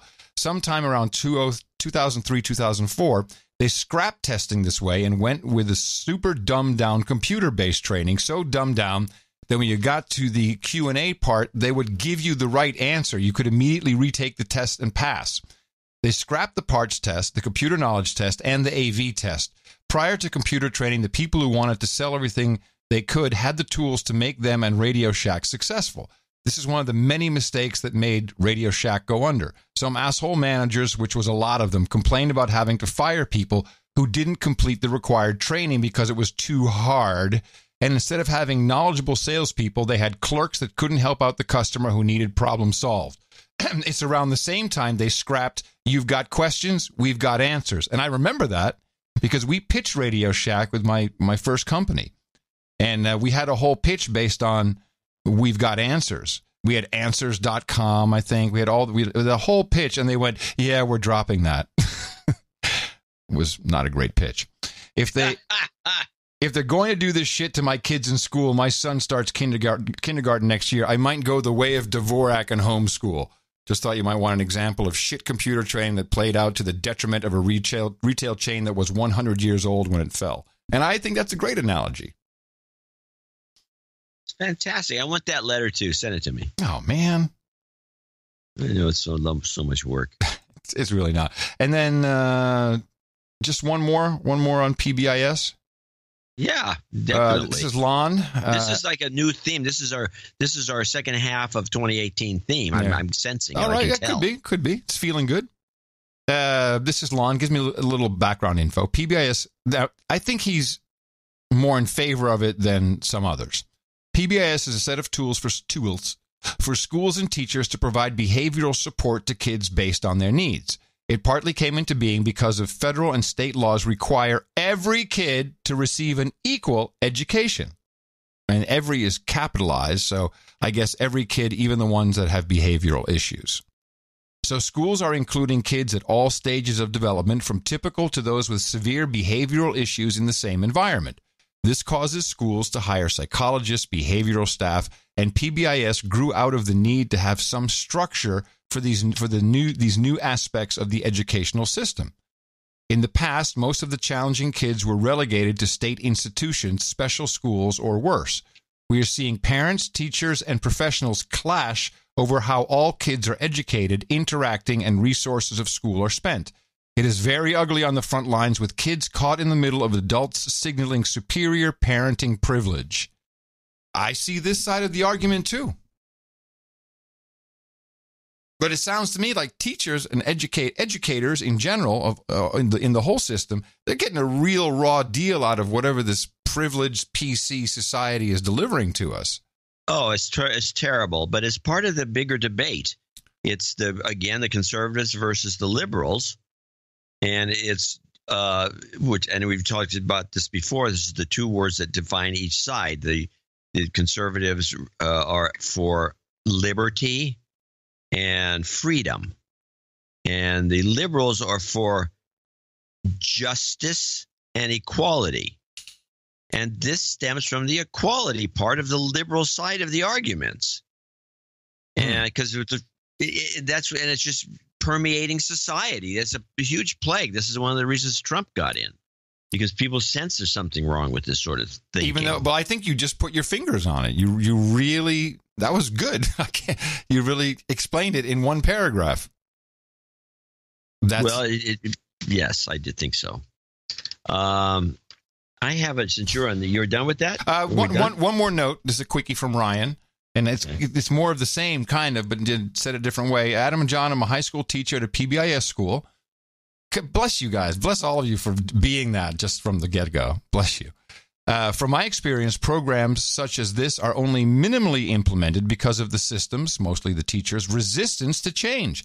The teachers in public education work very independently from each other, and oversight from administration, and tend to continue teaching according to their own style. I believe that Marjorie Stoneman Douglas likely pursued PBIS because of the grant funding available to the school, which is in the tens of thousands, similarly to their pursuit of grants related to lowering student crime, and I'm sure many others. Again, I believe it is unlikely that the PBIS program made any impact on the school other than monetarily.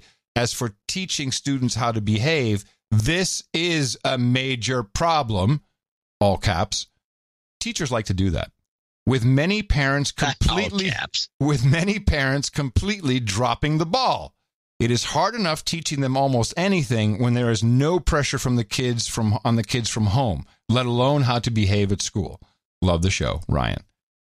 Yeah, and that's really what it comes down to. Is parents, they're like, hey, you can't talk to my kid that way, whatever bull crap.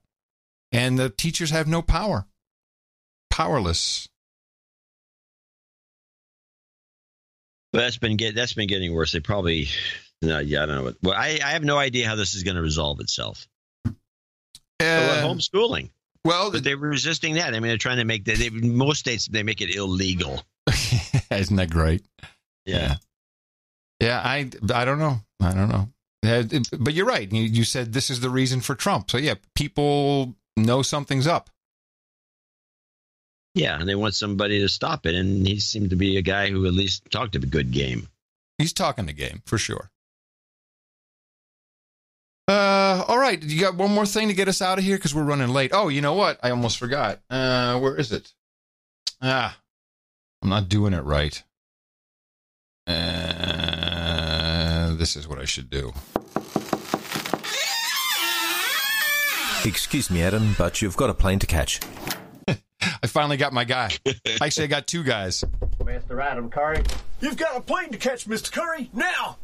I got to say, even though I like Chris Wilson's voice, and but the second guy seems more real. That's Secret Agent Paul. Yeah. But Sir Chris, gave me a whole stack, so... Excuse me, Adam. Your service goat, Trevor, is getting a little impatient. So that means I got to go. Well, let's play out this. This will be my last one then. I got these other ones are good for carryovers. Okay. But I thought it was funny that now we're starting to see this meme is starting to creep in. I don't know how far it's going to go, how far it's going to get. But this is hacking a 757. Oh, yes. It is not a question of if, but when hackers will take over a commercial jetliner. That is the warning from cybersecurity experts. Here's Chris Van Cleave. A A stark declaration in documents obtained by CBS News today from the Department of Homeland Security. In this presentation from earlier this year, researchers warned it's a matter of time before a cybersecurity breach on an airline occurs. That assessment came after a DHS decision to launch a nose-to-tail series of tests on this Boeing 757 for hacking weak spots. Those tests came after a DHS team led by Dr. Robert Hickey took just 2 days to hack remotely into the plane while it was parked at an FAA facility at the Atlantic City Airport in September of 2016. The DHS team got in through the plane's radio frequency communications using typical stuff that could be brought through airport security. In response, DHS scheduled those further hacking attempts on the plane, including efforts to access flight management, life support, autopilot, the plane's electrical and fuel systems, as well as its engines. Now I think we've come to realize that cyber threat is everywhere. Ron Hosko is the former assistant director of the FBI. My fear is that our nation acts most directly when they're on the backside of a crisis. The crisis has occurred, we lose a lot of lives, and now we're prepared to put money into infrastructure. While the 757 hasn't been built since 2004, it is an aging workhorse for American, Delta, and United. President Trump's personal plane is a 757. So is the aircraft often used by Vice President Mike Pence. Experts wanted to know if hackers could use the in-flight Wi-Fi, the infotainment system, or even a USB charging port to get into a plane's system. Now, Boeing says its aircraft are safe, that it is confident in its cybersecurity measures, and does not believe the testing has revealed a cyber vulnerability in the 757. Jeff? I'm kind of sad that you brought this up at the end of this program because I have been doing a lot of research for the past 3 weeks. On this report, this is a report, aviation type, I'm airman smelling research. a TV movie for TV movie. Well, here's the homework, and everyone can go look at it. You want to look up BUAP, Boeing Uninterruptible Autopilot, and what this does, what it's been implemented in, which indeed is in 757s, 747s, even in Airbus. I believe that there's a possibility that some of these missing aircraft have been hijacked through the BUAP system. It's real. You can remote control the aircraft from the ground. There's a fun little side note to this. The patent for this was originally, there was a lot of noise about it. It was originally sold through the law firm of, was it Shuckham, Jivem, and Rose, the one that Hillary Clinton belonged to back in the day? It's called the Quartz patent, if you want to look it up. So on the next show, I think I should expand a little bit on that. Roll it out. I wasn't quite prepared today, but this is one of the best teases we've ever had, so I'm happy for that. I agree. And we'll also be deconstructing the OIG report. OIG, OMG, it's the OIG. That's due today. I guess it's already come out, so we'll have to sift through that. Yeah. And we'll deconstruct anything else. There's tons of stuff going on in the United States of Europe as well that I want to get to. And as always, coming to you from downtown Austin, Texas, capital of the Drone Star State, here in FEMA Region number 6 on the governmental maps in the common law Cludio, the common law condo in the Cludio, I should say. In the morning, everybody. I'm Adam Curry. And from northern Silicon Valley, where the sun's come out and it's bright. Wow. I'm John C. Dvorak. Remember us for Sunday's show at Dvorak.org/NA. Happy Father's Day in advance. And until next time, adios, mofos. I need a cab.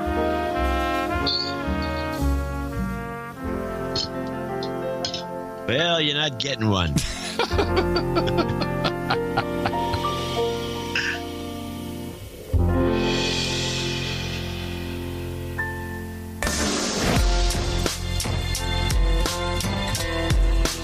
President Trump's attorney Rudy Giuliani tells ABC's This Week that the president has the power to smart lawyers I know are. President Trump's attorney Rudy Giuliani tells ABC's This Week that the president has the power to pardon himself. He probably does.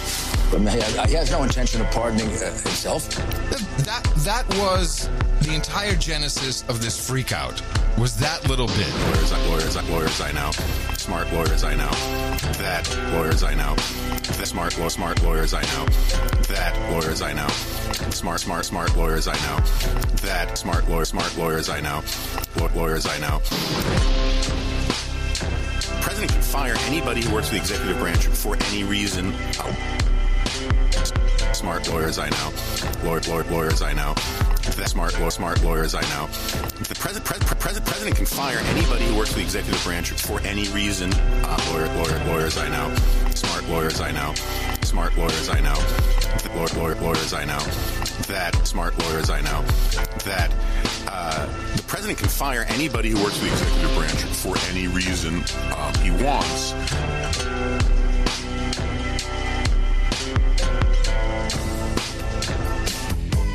Someone's pressing buttons. Why don't I have sound? Who's got a hammer? Where is it? Where's the hammer? Is it on the... Go up on the other floor. I'll go down to the goddamn floor myself. Call fucking Phil Griffin. I don't care who the fuck you have to call. Stop the hammering!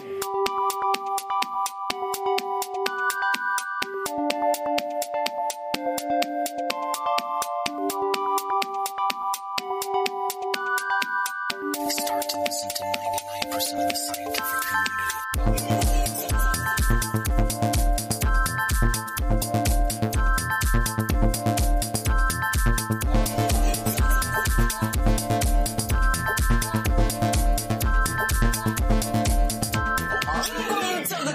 진행되었다.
Dvorak.org/NA. Denuclearizing